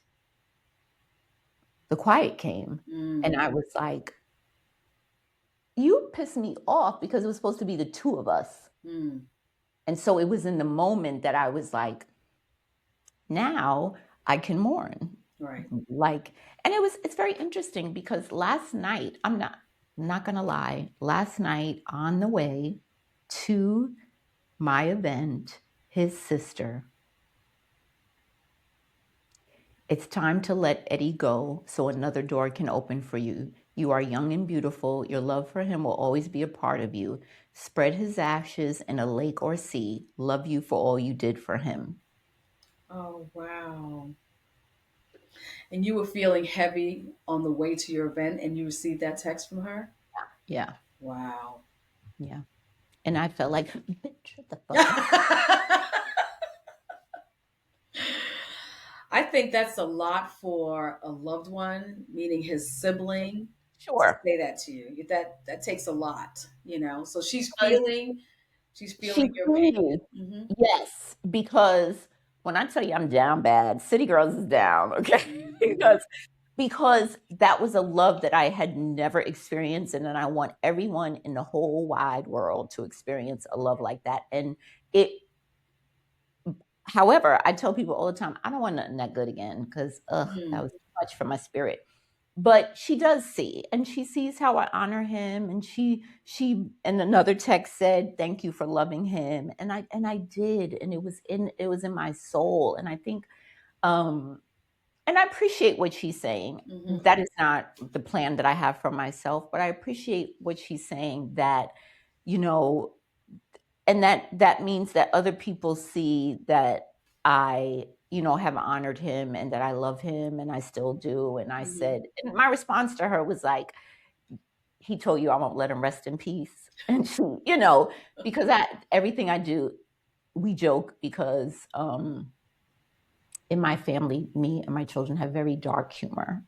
And so my daughter's fiance, he's known 5 years, but when Eddie died, I remember all in my apartment, and it's the later in that day, because it was like 1 o'clock in the morning. We were at the hospital and we're home that later that day, and everybody's sitting around and nobody knows what to do. You're just looking around. Everybody's looking around, and flowers are coming, and they're like, one of the kids says something, and it's like, did you Ma, you need anything? And I was like, my man.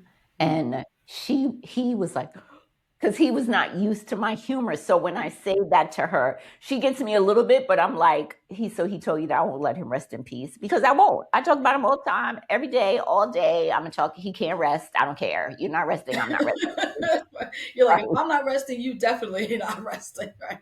No, sorry.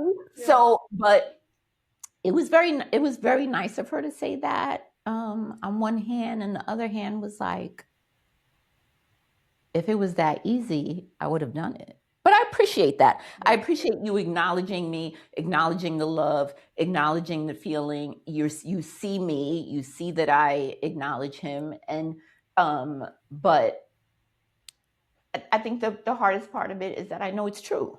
Yeah.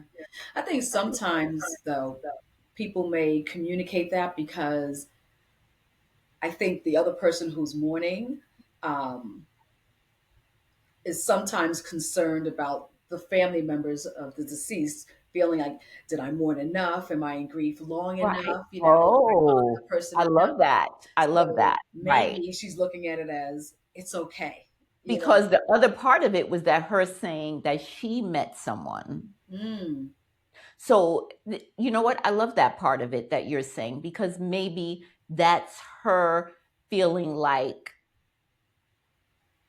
you said, well, I'm feeling good. I got somebody. Maybe people will be like, well, damn, that was your brother. You don't feel bad and she feels bad. But I think Yeah.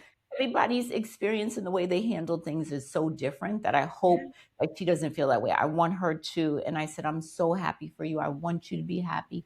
I want everybody to be happy. I want myself to be happy. Right. But right now, the happiness without the memory of him is not going to happen for me yet. I still have to getting through to get over. And right now I'm still in the through part. I'm Right. not ready to get over it. So I think a big part of it could be what you mentioned about this being the first time that you're on your own, yeah. right? So I'm sure the two of you had plans for when Nico went off to school, what would that life look like? And so now you're there, but it's on your own. So I'm sure it's like different emotions are probably Oh, resurfacing. 100%, Yeah. 100%. And he lived in Brooklyn and he lived in like a pre-war building. And I lived in Westchester and my apartment was old. It was there 20 years. And so this building, when I tell you is brand spanking new, there's like floors that are empty. There's like 20 people that live here. It's brand Oh, spanking wow. glass and steel and shiny and new Oh, and dishwasher and all the things. nice. And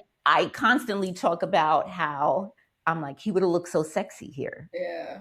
He deserved to be here. Yeah. So it is those it 100% is those moments. Like I put, as morbid as it sounds, I put the urn in the window so he could see the view. And in the morning I Mhm. talk to him and I'm like, your son's coming in. I'm like, I'm having a nervous breakdown, I promise you.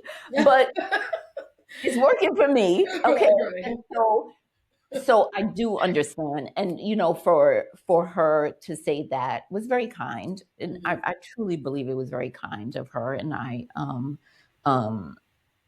and I think that a lot of it is just people just want me to be okay, or just want it to, because sometimes you just want it to be back to normal, and Right, it's just I right. don't know what that looks like anymore. So that's the The biggest new thing. normal, you know? New normal, yeah. Yeah. And so you mentioned before that you haven't experienced a love like Eddie before. So, how would you describe your relationship? How would you describe the love that you had for one another? Because, and then what I realized is that he also never spoke, right? I never saw him speak on camera, Mm-mm. right? So that mystery for everybody else was like, ooh, it's intriguing. Like, so tell us, who was he? So, Eddie was never married, had no children. Mhm. So I tell people all the time he was like a unicorn. He is of Haitian descent by way of France. So he had like he had a French accent. He was a consummate gentleman, Mhm. like hold the door, like I would tell people how I would get to work in the morning and he worked 4 to 12 at the restaurant, or 4 to whenever, in the restaurant in Manhattan, and I worked 8 to 4. So I would get up and leave before him and go to work in the morning. And when he would get up, he'd call me and he'd be like, I told you not to go out without money in your wallet. I put cash in your wallet, because he was in his 60s. He was an old Haitian man that was like, you supposed to have cash. Right, right. Or right. Or every day I came home for lunch and he would have lunch for me Wow. made on the table, like Wow. a plate, a fork and knife, a napkin, and even if he had eaten, he would sit with me and talk to me. He would rub my feet. One time I had this huge, like, closet sale at a hotel, and all these people came, and it was a long day. It was so long, so long. And after it was over, we're like still schlepping racks and all kinds of things. And I remember getting to my apartment and opening the door, and he's in there. And he was in the kitchen cooking, and it was like I can't even just. So Eddie was the first person that took care of me. And I tried to make people understand, and especially like the young ladies and stuff, because social media has skewed what relationships should be, as far as I'm concerned. Mm. But I never had somebody to take care of me Hmm. like I didn't have a washer, machine, and dryer in my apartment. It's old, 20-year-old apartment. And I would take my clothes to the laundromat. And he was like, no, I'll drop them off. You're not doing that. Like, it wasn't about money. Or we would go to the grocery store, go to Wegmans, and we get to the register. And I've taken care of myself all these years and them kids. Get to the line and, get my phone. I'm about to tap. And he'd be like, don't piss me off. And I'd be like, okay. And he's like, if I need it, I'll I'll be let like, you I'm know. liking this. Like, Because and I like, think it's that what, different when you can take care of yourself, but allowing someone else to show you some goodness and some kindness in that respect, it's like, oh, right. And different. I, because of the way I grew up, shelter, all the things, I am hyper vigilant. It's always checking the perimeter, checking the camera, waiting for the next shoe to drop. What's happening? 3 children. And he was the first person that he would be like, go lay down. Like, you can take a nap if you want to take a nap. And I'm like, oh no, I got to fold the load, I got to put the laundry away, whatever. And he's like, it's fine. It'll be fine. Hmm. And I had to get a post office box because I would get so many packages, and I would get off work and run to the post office and do the thing and whatever. And one day I was just so tired, and I said to him, can you do me a favor? And he's like, what? And I said, never mind, never mind. He's like, Salina, please. And I said, could you go to the post office for me and pick up my packages? And he's like, by the gym? And I said, yeah. And he's like, why didn't you? He's like, I will get them every day. But this is the part to show you what type of person he is. So he was getting them. I know nothing. Eddie dies. And like 2 days later, I am at UPS getting packages. I have completely lost my mind. I have on his sweatpants, his sweatshirt, my hair's all over my head. I am lost. I don't even know what's going on. I go to the post office box to get these packages. For what? The man's dead. Like, what is going on with you? Like, mentally, I'm not there. Walk in, the guys are there that know me. I've had this post office box, paying for it. And I'm like, I don't know if you care or whatever. Just want to let you know, that Eddie passed away like 2 days ago. I swear one of those boys starts crying. One of the other men says, he just brought us lunch. Oh, wow. What? Wow. He used to bring them lunch. The lady that I went to go pick up our laundry, devastated. He used to tip her. I had no idea. The man that he would play his numbers, he's 60s. I don't know what that is. Right. When I tell you, he was literally a consummate gentleman. Like,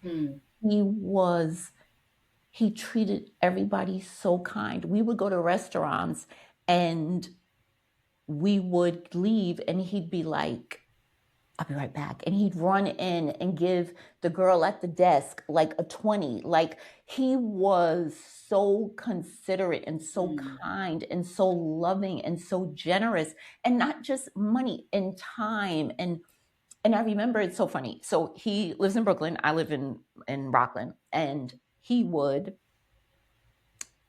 take the train from Manhattan to another town called White Plains, and then he would take a Uber or get a taxi from the train to come to my house.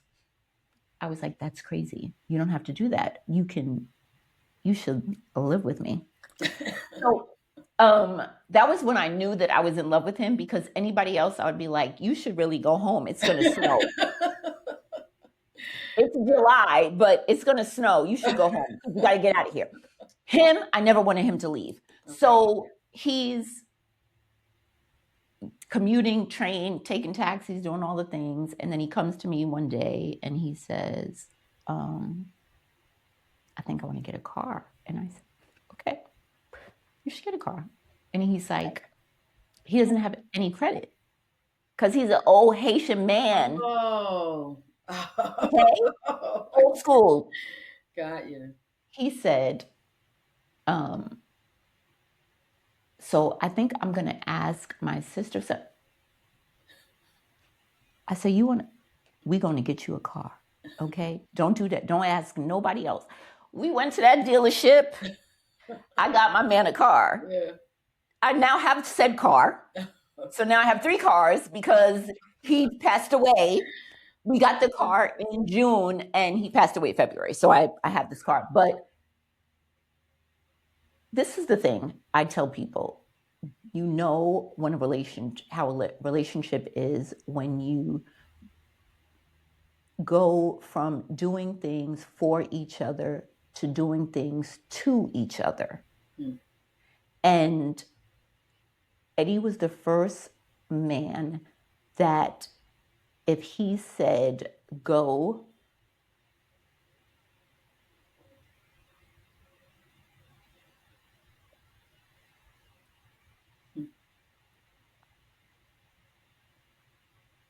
It's okay.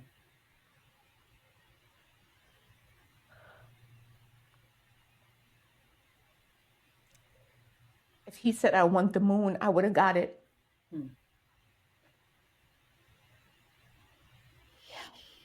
Hmm. And it was the first time, because apparently somewhere my children are drawing straws, who's got to take care of me. It was the first time that they felt I was safe. Hmm. So my daughter was going to move. She was going to move to South Carolina. She has a friend there.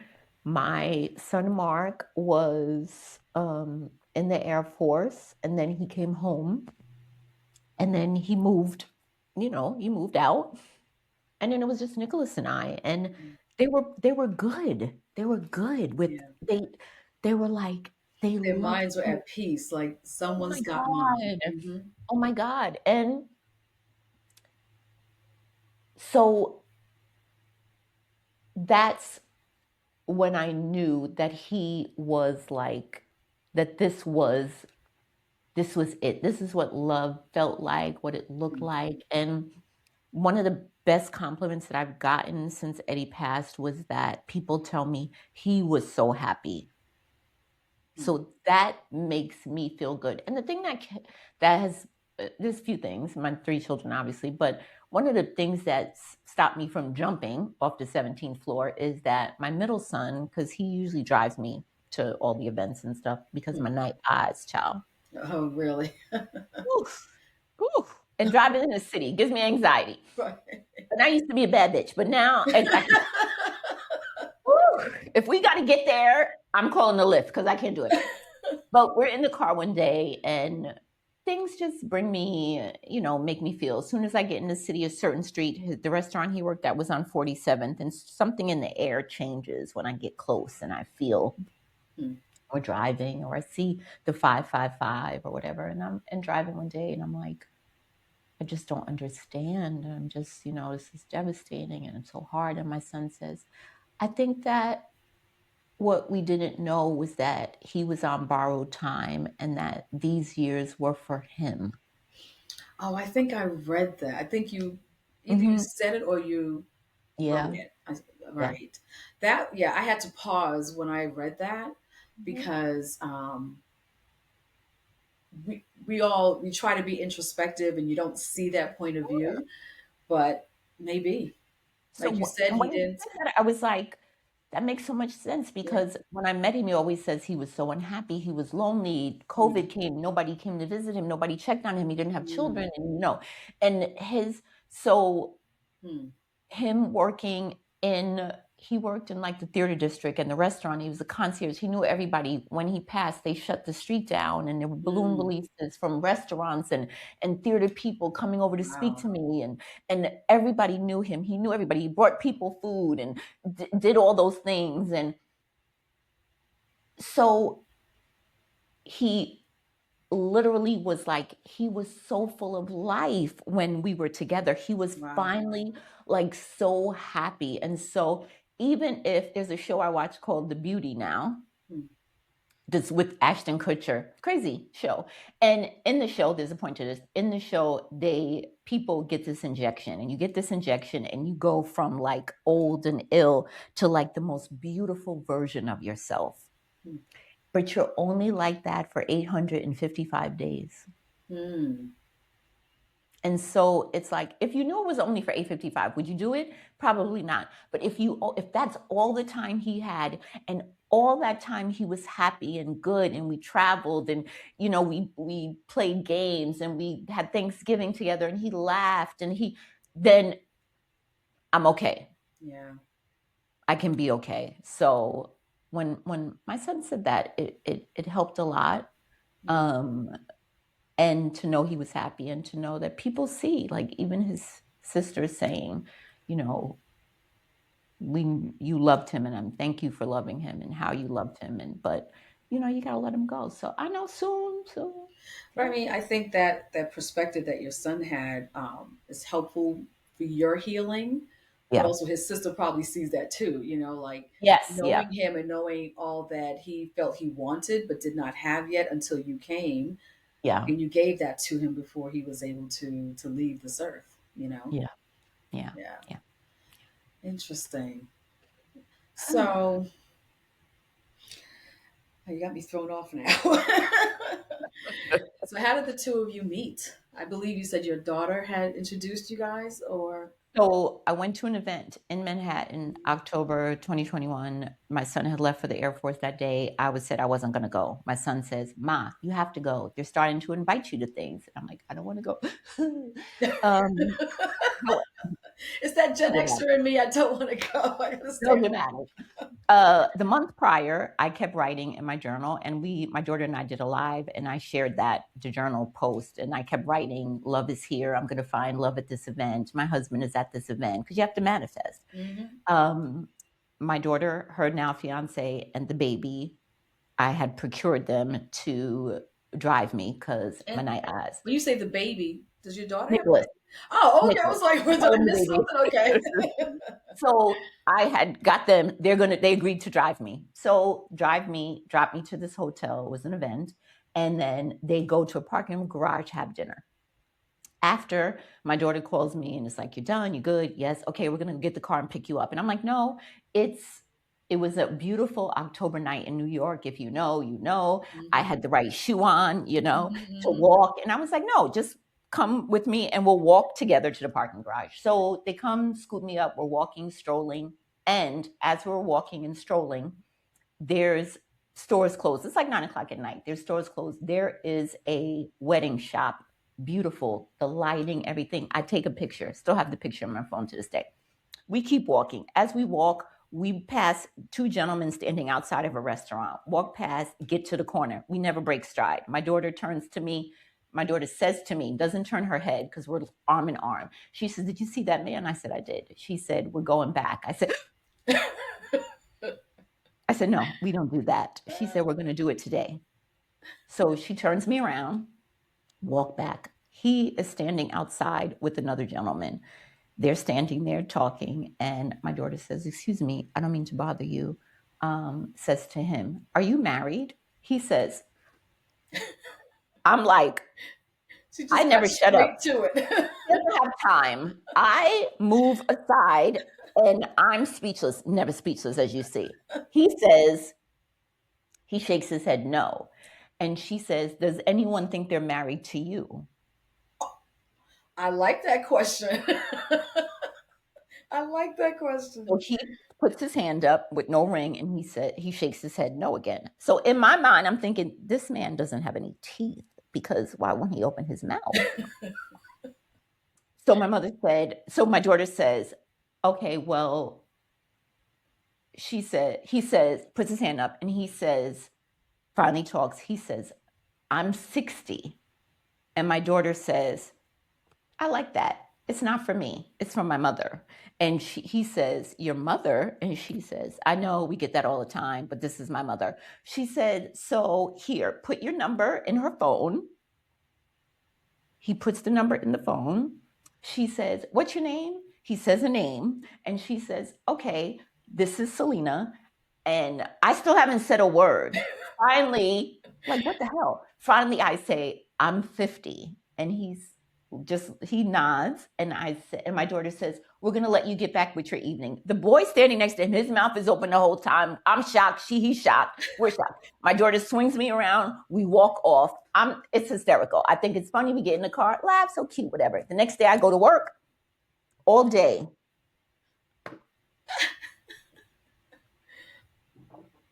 Like 3:30. 3:30, I call my daughter. Why didn't I call the man? I don't know. I called my daughter and I said, he never called me. She said, how would he call you? He doesn't have your number. You took his number. Right. I said, what should I do? Should I text him? She's like, no, you're old. Just call him. I said, She said, you're old. Just call him. you don't have time for the texting, lady. Time is wasting. Right. I get off. I call him. He answers. He says, I didn't think you were going to call me. And I said, I forgot. I had blah, blah, blah. We talk. He says, I'm on my way to work. I'm getting on the train. I'm going to call you in a little bit. Calls me back. We talk for like an hour. And then he says, this is a Thursday. There's a holiday on Monday. I don't know what holiday it is in October, but whatever. He says, would you like to go on a date? And I said, yes, let's go Monday. I happen to be off. I go and there was a museum, and unfortunately closed, called Fotografska, that was in Manhattan that just closed. And I get us tickets, and I tell him, and he says, well, you shouldn't have got the tickets. I would have got the tickets. I said, no, I appreciate you. Let's go on a date. The day comes, I get to the outside of the museum. He's standing there, and he looks very delicious. And he says, you're shorter than I remember. Everybody with my height. So because my daughter and I were standing together, it kind of got, because it happened so fast. So she's 5'11". She was doing all the talking too. He's remembering. Right. So he's right. Yeah, so he was like 5'10", so he's not that tall. But he remembered her height. So and I was like, I know, because my daughter. So go and walk around the museum. I don't shut the bug up, because when I'm nervous, I talk a lot, and I talk a lot anyway. So he's just very observing, very calm, it's getting late. And he's like, before you arrived, I found a restaurant that we can go to. So we go to the restaurant, sit down. It's very nice. I have a picture of the restaurant still in my phone. Was it a fine dining restaurant, or was it casual? Oh, it was very fine dining. Oh, nice. Okay. White tablecloths, fine dining. And we're talking. He's like, get whatever you want, enjoy. Talk. And still, he's leaned back. He has shades on. He's not saying anything. He looks very good, but he's not really talking. And there's a song that I had been listening to on the radio called Marseille, and it's a French song. And I said to him, I love the song. I love the way it sounds. I love a lot of lo-fi jazz. I said, I don't know what he's saying. And he tells me the person's talking about how much he loves the city, like he loves a woman, whatever. And I was like, oh, okay. And I was like, I'm not trying to come on to you. I just didn't know what the song was about. Right. So I said, I'm so sorry. I really have to go. The traffic's going to be so bad. And he pays the check, tips so nice, walks me to the parking garage, and hands me $50 for the parking garage. And I said, oh, no. He's like, no, I insist. You came all this way. He hugs me, but he gives me like the pat church hug. And I'm like, what is going on here? Right. I walk down into the parking garage, one of those. And when I get down to the bottom, I turn around and he's still standing there. And I get home, call him later, and I said, I just want to tell you I had a lovely time. Thank you so much. And he says that he had thought about me all day.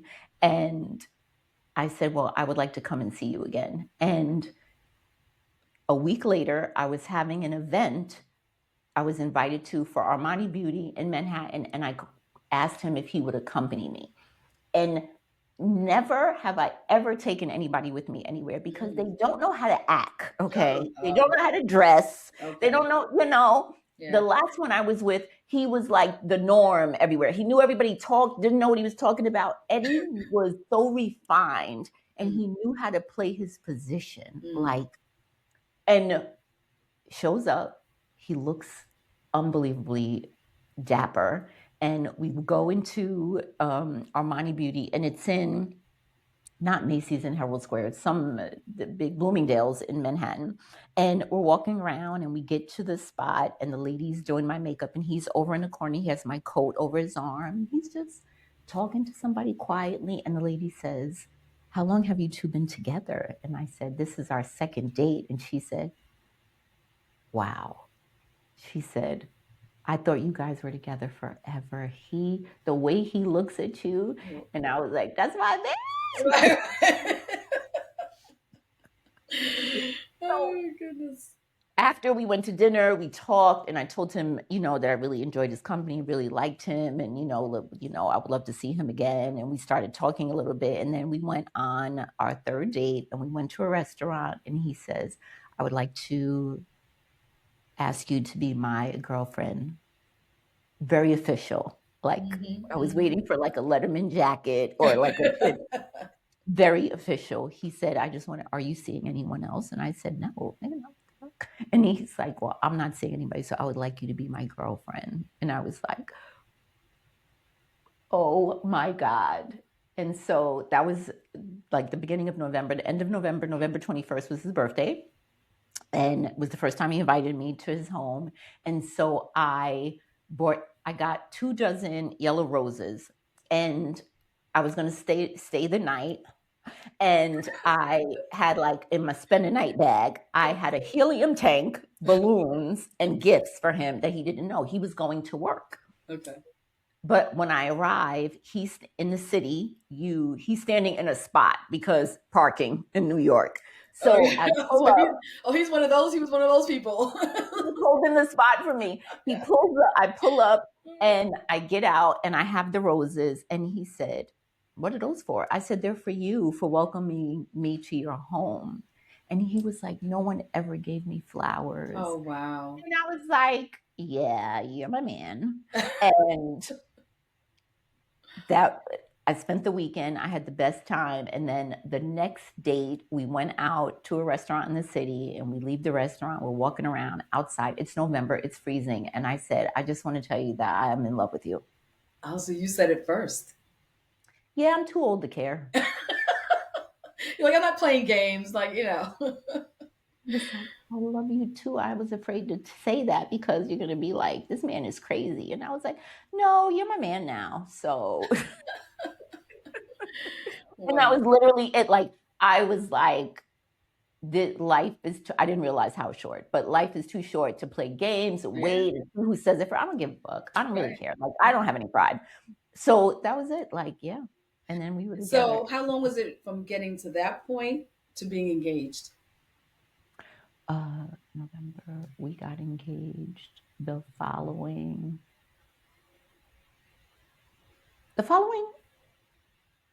August. So not even a year. No. Wow, you guys moved quickly. And the engagement video, there's a video when we go to a jewelry store because he was going to get me a tennis bracelet. When we get in a jewelry store, they're like, look at these rings or whatever. I didn't know he had talked to them before. So they're showing us rings and stuff. And the lady was like, oh, you guys are even thinking about that? And in the video, the voice is there. There is one video where you hear his voice. He says, we talked about it the first month. Oh, okay. Yeah. Like, would you get married? Would you marry? Right. What I thought was beautiful is that, so I mentioned that I had not ever heard him speak, but he looked as though he was very supportive, right? Because you were the main character still in all of your videos to your audience and everything. But clearly he was supportive. Yep. And had strength. Like, you could see it. You know what I mean? Oh my God. Yes. Yeah. Like, so one of the other things was that the confidence he had about himself, that he didn't matter. It didn't bother him to push me in the front. Like, it's okay to go in the front. There was no insecurity on his part. And I used to always say to him, like, we would be out together walking around and not like I'm not trying to be obnoxious, but we would walk around and people would be like, like, who are they? Right. Because he was like, sir, you're fine.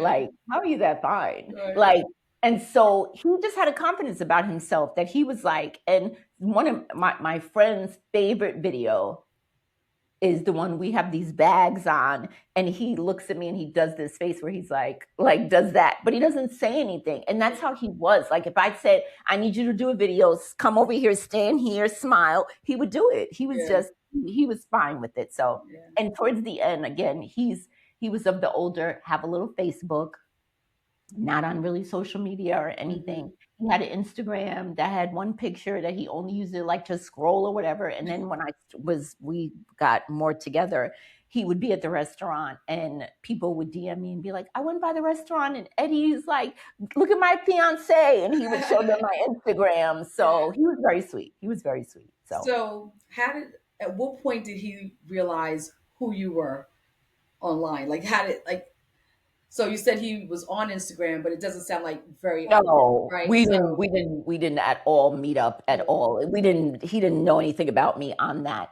The first time that he noticed it was when we were in Manhattan and we went to dinner and we were going in and the young lady was like, "Oh my God, I follow you." Mm. And I was like, "Thank you so much," and whatever. And can I take a picture with you? And that was it. And then he was like, He's like, and then, who are you? Wait a second. right. And then it was like, so the restaurant that he worked at is called Brooklyn Chop House. Yeah. And the owners of it were in the music industry. So a lot of music people and young people and millennials and go there and eat. And excuse me. And so people would start to come in and be like, "You're Selena's fiance." So it was very funny because the engagement video over TikTok and Instagram was viewed by 10 million people. What? I remember that. I remember the video, but over 10 Yeah. million people. Wow. Yeah. And one day I woke up and people were calling me in DM because Gabrielle Union had posted it and posted me as her Woman Crush Wednesday and was like, she's living out loud. She's found a man. And, this is so great. And people were like, do you know her? I was like, Gabrielle Union? Wade Union? No, I don't know that lady. I don't know her. So, but again, it was like what I said to you before, that somebody commented on the video and said, it's given me hope God hasn't forgot about me. Because if it was for one time, it was the Gen X were up. Yeah. There is, she's a little long in the tooth. And she done got, and he looks good. He's sexy. Yes. So that was like, the ladies were like, we're winning. Right, exactly. We can win. So that was one of the things that he started to realize, that whenever we would go anywhere, somebody would be like, "Oh my God, do I know you?" Right. And then I started going on more trips and more brands, and so he started to really realize that it was a different thing. Okay. And so, of course, you learned that he passed. May I ask, how did you learn? So it was Valentine's Day, the 14th. He was going to work at the restaurant. Valentine's Day that year, I believe, was on a Wednesday or Thursday. And I'm sorry about that. He went to work, and I didn't come home for lunch that day, but the day before was a snowstorm in New York, and I didn't go to work. I called out, and Eddie would never call out of work, but he stayed home. So we stayed home, we laid around, we ate, we just had the best day ever. Next day, I get up, go to work. He is getting ready to go. He's like, I'm going to leave a little early because it's busy, Valentine's night at a restaurant. I am there, and I go to a TJ Maxx to buy a picture frame. When Eddie and I were together, we had one argument. Eddie dumped me, went home, and one time when I was at his apartment, I had given him a blanket. He dumped me and went home and was like, it's not going to work and whatever. And I said, well, I'm sorry you threw us away. I understand, it is what it is. I don't argue. I don't beg. I don't care. Next day, I come home and there's a box in front of my door. And I'm like, oh, he sent me a gift. I opened that box. It was that fucking blanket. You bitch. So Of course, the day later, he came to his senses, but he used to always say to me, "You owe me $40 because it cost him $40 to overnight the blanket." So I was like, "Am I giving you $40 because you was fast?" So I decided that Valentine's Day, I wrote him a check and I put it in a frame. So I got him a card and a gift or whatever, and had that all ready because when he came home after midnight, he would get his Valentine's Day. So it's Valentine's night. I go to bed very early, get up very early, like I'm milking cows. I don't know why. Go to bed. I'm in the bed, but I'm scrolling, bullshitting, and talk to him like 9 o'clock. And he's like, "I know you're gonna go to bed. Go to bed. I love you. I'll see you when I get home." Okay, lay down. Still scrolling. 11 o'clock. A text. A thing comes on my Instagram. A comment on my engagement video, and it says, "Salina, call me. It's Eddie," with a phone number. I don't know this person. The urgency in it and the fact that it was on the post, not a DM, I call. And the person answers the phone and they are screaming. And she says, "He's down." And I say, "Okay, I'm coming." I call my children, and my daughter and her fiance get up. They're not engaged at the time, but get up. My son, my middle son, he's on his way to pick me up, and the baby's in the house with me. My son gets there within like 15 minutes. We get in the car, we're driving. The young ladies calls me back with a play-by-play that the ambulance is there. We're taking him to, they're taking him to the hospital. We're driving. On that drive to the hospital, I'm praying and talking to God. And I'm not going to lie, I offered a lot of people, "You could take this one, leave them." I know a couple. We could swap it out. You need a kidney? I have two. You need this, you need that. I'm O negative, RH factor, very fancy, very rare. Whatever he needs, we're going to do it. That's so funny. That's me. But go ahead. I get a call. It's the police. "Are you close?" "Yeah, I'm close." Get to the hospital. It's about 1:30 in the morning, and they put us all in this room. And I have on this huge, like, what did I have on? Moose knuckle coat. I'll never forget this huge coat, a fur hood. Get in the room, and the people come in. It's not good.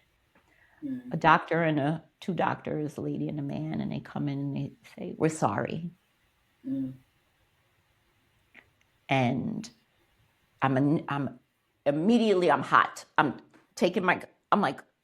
like, "Wait, I told you when I get around the doctor, I can't hear." I'm like, "Wait a minute. Wait." And they're like, "We're so sorry. We tried everything." And I'm like, "Just like, please." And my children are like,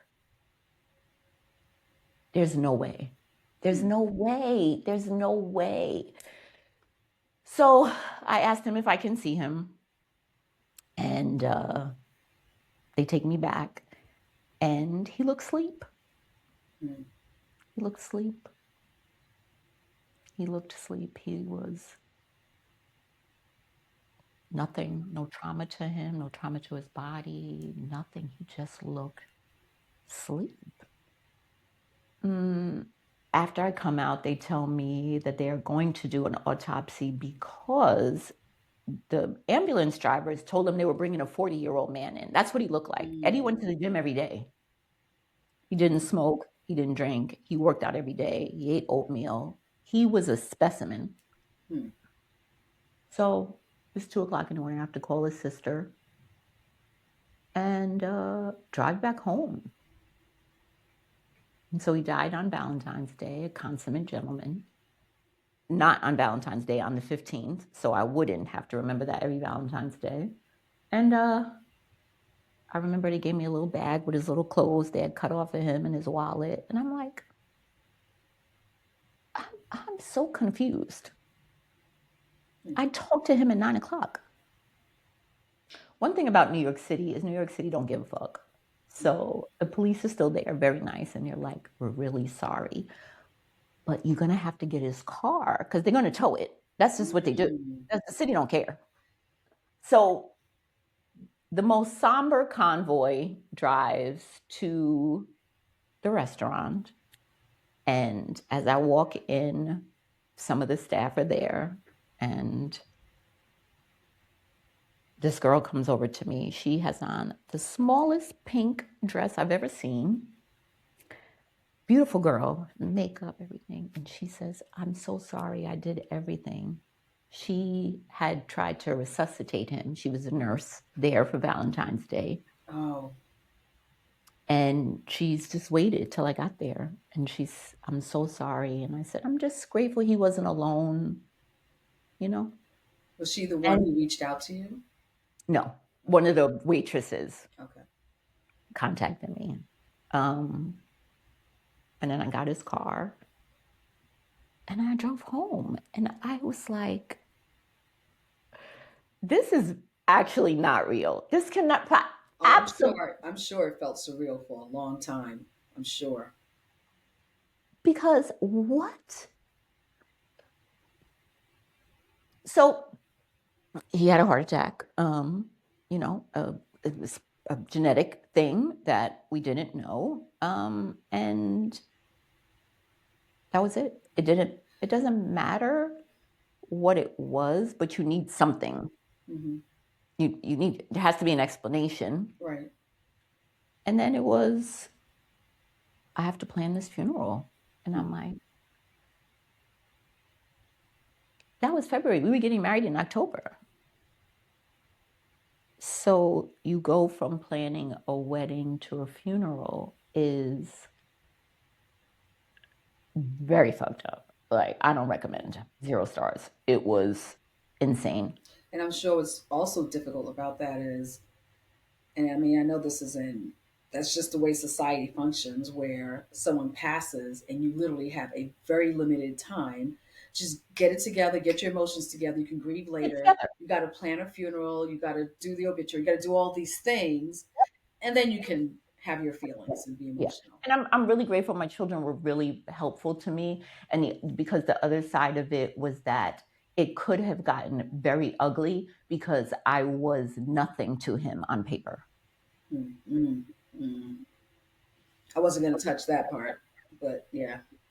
Mm-hmm. I was nothing. So when I went to the funeral home, and his sister and I tussled a little bit because she was like, we go to this funeral home in Brooklyn, like, old red velvet, theater 1, theater 2 kind of thing. This is where all the family does. Well, I'm paying and I'm not doing that because that's my man. Mm-hmm.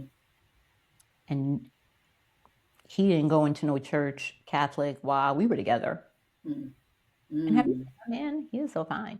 So I'm up in the middle of the night trying to get my bearings, Googling, do you have to have a funeral in a funeral home? This is how crazy life got at that moment. And they were like, no, you do not. Yeah. So I found the most glorious space, draping, chandeliers. The restaurant served hors d'oeuvres. We had a saxophonist. It was very beautiful. But that was what I planned. And the funeral director, though, at the place that we weren't going to have it, was very kind, because even if you're not going to have it at a funeral home, you still got to make those arrangements for he was going to be cremated.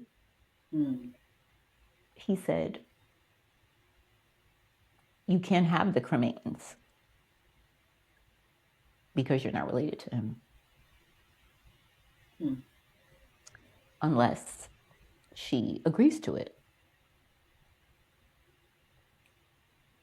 So I was like, well, this could go one of many ways. But my son, again, the voice of reason, my daughter planned the most beautiful, unbelievable funeral, from the announcements to the post she put to the decorations to getting everything. God bless her. She handled that beautifully. My son, the other one, the middle one, he's a goon. He's like, we're sitting in this funeral home and he says to me, what do you want to do? And I was like, I don't know. I have to call her. And the gentleman says, if she signs off on it, you can have it. I'm paying for everything. He Mm-hmm. says, it doesn't matter if you're paying. I can't give them to you. And he was like, these things can get very ugly. So I don't want this to happen to you. So I'm telling you, if we can get her to sign off on these things, and I never had any problem with Solange, but you don't know, funerals cause people to be crazy. Mm-hmm. So we're in Brooklyn. She lives in Queens. And he says, maybe I can fax the documents to her, email, she could sign it back, whatever. She's in her 60s. That's too much. Mm-hmm. My son says to me, we're going to Queens. Mm. Because 90% of the time, someone won't tell you no to your face. Mm. So the man gives us the papers, highlighted, and he says, if you can get her to sign off on this, I can give you the cremains. Mm. So we drove, and she was very kind. She's very kind, Solange, and she signed off whatever you need to do, whatever. I said, do you want me to give you a urn or whatever? She says, no, I don't want his leg or his penis. I don't know. I said, I know that's right, honey. She said, I don't want to, no, don't break them up. I said, I appreciate that. Oh my goodness. And then, like you said, you are in autopilot, and I appreciated to have that time to be in autopilot because that's what I needed. Yeah. Let's just Take your go. mind off of it for a little bit. Mm-hmm. Yeah, let's just go. Let's just Yeah. go. Let's plan this, get the people, send the thing, tell people who's coming, what time, where to do it. Do all of those things. The good thing about that is that it's definitely a distraction for a while. 100%. Yeah. And my little florist where I lived had never experienced anything like that. People were sent flowers from all over the world, like, called the florist and they deliver them, but they were from everywhere. People on social media calling my daughter, contacting my daughter, can we send money? Can we do things? And all the things. And I was like, and everyone was very kind. And it was just so funny because, again, like I said, our humor is dark. I said, tell them no money. Mm-hmm. Because you won't have me up here in a couple of months in a brand new pair of Tom Fords. And they're like, she couldn't bury her man. But I said, don't play with me. No money. Mm-hmm. I will take a card. I will take a flower. Somebody send soup. I will take all the things. Right. Don't send money. Please don't send any money. Right. So, but everybody was very kind. Beautiful, beautiful, beautiful sentiments. And then the final thing, and we'll probably end it with this. One of the things that was also one of the straws in leaving my job is that I worked at this place for 23 years. We've seen each other's children born, deaths, sadness, people retire, people go. And they sent me a bouquet, and all it said is, from RCDMH, Rockland County Department of Mental Health. Just the initials, not your friends, not your family. We're sorry for your loss, condolences. Wow. And I was like, wow. Noted. Yeah. Wow. So here we are 2 years later. It feels like yesterday. Dumb. And just moving forward. But I'm going to take a little bit of his sister's advice and let him get a little rest. Maybe on the weekends, I'll let him rest a little bit, but not every day.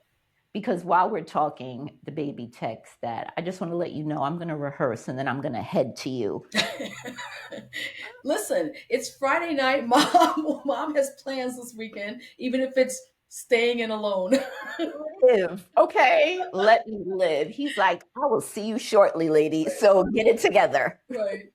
So well, he's probably, yes, missing home, but also probably concerned about you.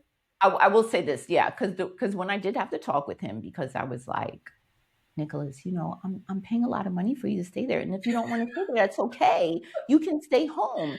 And he said, I just miss you. Oh. And even if he's lying, you're always welcome to come home. I don't. Right. I'm not doing nothing. I promise you. So. I tell you, when my daughter was in college, we dropped her off the first day. I was the one who was like so emotional. The next day we went back to, help get stuff for her room or whatever. and she's like on her phone, and she's like, so are you guys leaving? Because I've got friends to go hang out with. And we're like, friends? You just got here yesterday. Like, what are you talking? She couldn't wait for us to leave. It's time to go. And I will say that's how he was, and we were all there. And even though they're all siblings, it was just weird for the other two because they watched him go from 0 to 18. It was like a big And they deal. were old So enough to be able to remember yes, every yes. stage. Yeah. So while we're there leaving and we're pulling off, and he's like, "Okay, deuce, bye," and Ashley's like, "Nicholas," it was very cute, but it's like he was like ready to go. Now every time I turn around, I'm like, "Why are you here?" And when I had the conversation with him, because I love him. I want him to be able to come home and be comfortable and come home. But I was like, every time somebody FaceTimes me, you're in the background, butt ass naked, cooking eggs like Ving Rhames, and like you gotta go. Like, please live at school. Let me live. So, Oh my yeah. gosh. But That's he so did not come home. He hasn't been home in 2 weekends. So today yes. he's like, Okay, let well, me.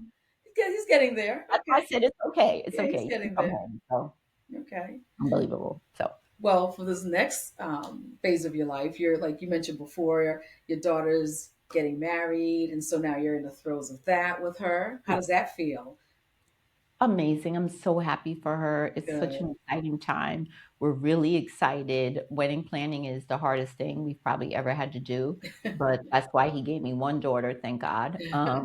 But it's good. I'm happy for her. I'm happy Yeah. for them. This is so amazing. It's a big Yes. deal for my family, his family. Hmm. He's his parents' only child, so Mm. they're so excited. So we're Okay. good. We can't wait. So a few more weeks. Yes. Oh, okay. So it's coming soon. All April. right. Mhm. Oh, lovely. Yeah. So I think it's interesting is you've got all these things happening in your life, and it really just tells us that life moves on, right? You just no Yeah. matter what takes place, it's a phase, and life just Yeah. continues. You know. Oh, 100% ebbs and flows. Right. And that was the thing. I'll never forget. Eddie died. It was like the third day when we had gone to Queens and did all the documents, and we're coming back, and we are coming back from the city, and we have to stop in Target. This was 2024 people before Target acted crazy. So we go into Target, but I go in there, and the lights seem so bright, and the people are walking around, and I'm like so angry because I'm like, don't y'all know my man gone? Hmm. And so these last 2 years has been like that. It's still bright, people are out living life, and Hmm. it's like life goes on. And I think Hmm. that was probably, and I know it, and we know it, and we're smart people, but seeing it in real life, experiencing it, that things are happening and moving and going and doing all the things, and this person is gone, like it stops for no one. Yeah. So it's crazy. It's very Right. crazy. Right. So And so, for all that any of us even think about doing, especially when you get to the point where you're midlife, quote unquote midlife, um, you having this recent experience, an earth shattering, life shattering time does really reinforce that. Whatever your dream is, whatever you want to do, you have to just do it. You have to. because please, Yeah, you have to. And so, you moving, starting anew someplace else, you yeah, have to, it was a big right? deal. It was a big deal. And I remember when I went to go the day that I was going to let them know that I was moving in my old place, and I'm old school, so I wrote it little document, Mm. and I'm standing in my old apartment, and my daughter had come over, and my daughter, she's like, please tell those people you're leaving. Like, what is the problem? And I was like, I don't know. Like, Yeah. I don't know. So I'm feeling stronger now about, like, you really just gotta leap. Hmm. You Hmm. really do, because at the end of the day, nobody's gonna regret the things that they did. It's just things you didn't do. You Right. really are gonna be like, if you did it and you failed, at least you could say you tried it. If you Right. didn't fail, if you didn't, you'll never know. And that's Yeah. so true when people say that. You don't want to believe it, but it's true. So Right. I'm glad I've done it. I'm Yeah. glad I moved. I mean, I might have to start an OnlyFans to pay this rent, but I paid for these titties, so honey, you'd never know. Okay, it's You hard will out here. you will figure it out. I You will will figure figure it it out. out. So I keep saying I have to have some stories to tell my grandkids. I gotta right. do some more exciting things, you know? So well, Well, Selena, it's been such a pleasure thank speaking you to so you and much. getting to really know you. And Thank you. I appreciate you allowing me and actually entrusting me to help you share your story with people Thank you. because I know that they will love just hearing more about who you are, where you've been, where you're headed, and you just continue to Yeah. watch you grow. Thank you so much. Yeah. Thank you. Thank you for having me. This Of is going to be course, so of good. course. And thanks for being so vulnerable and open. I appreciate it. I can't Thank even you. speak. I'm like, Oh, no, no, it was good. Thank you so much. I feel good. I feel good. This is going to be good. good. And I hope it makes people feel good and gives them, you know, something to talk about and even to reflect on something that they want to do. I hope that Mhm. gives somebody some motivation. I'm sure it will. Yes. Definitely. Okay. All right. Well, thank you so much. Selena, sincerely.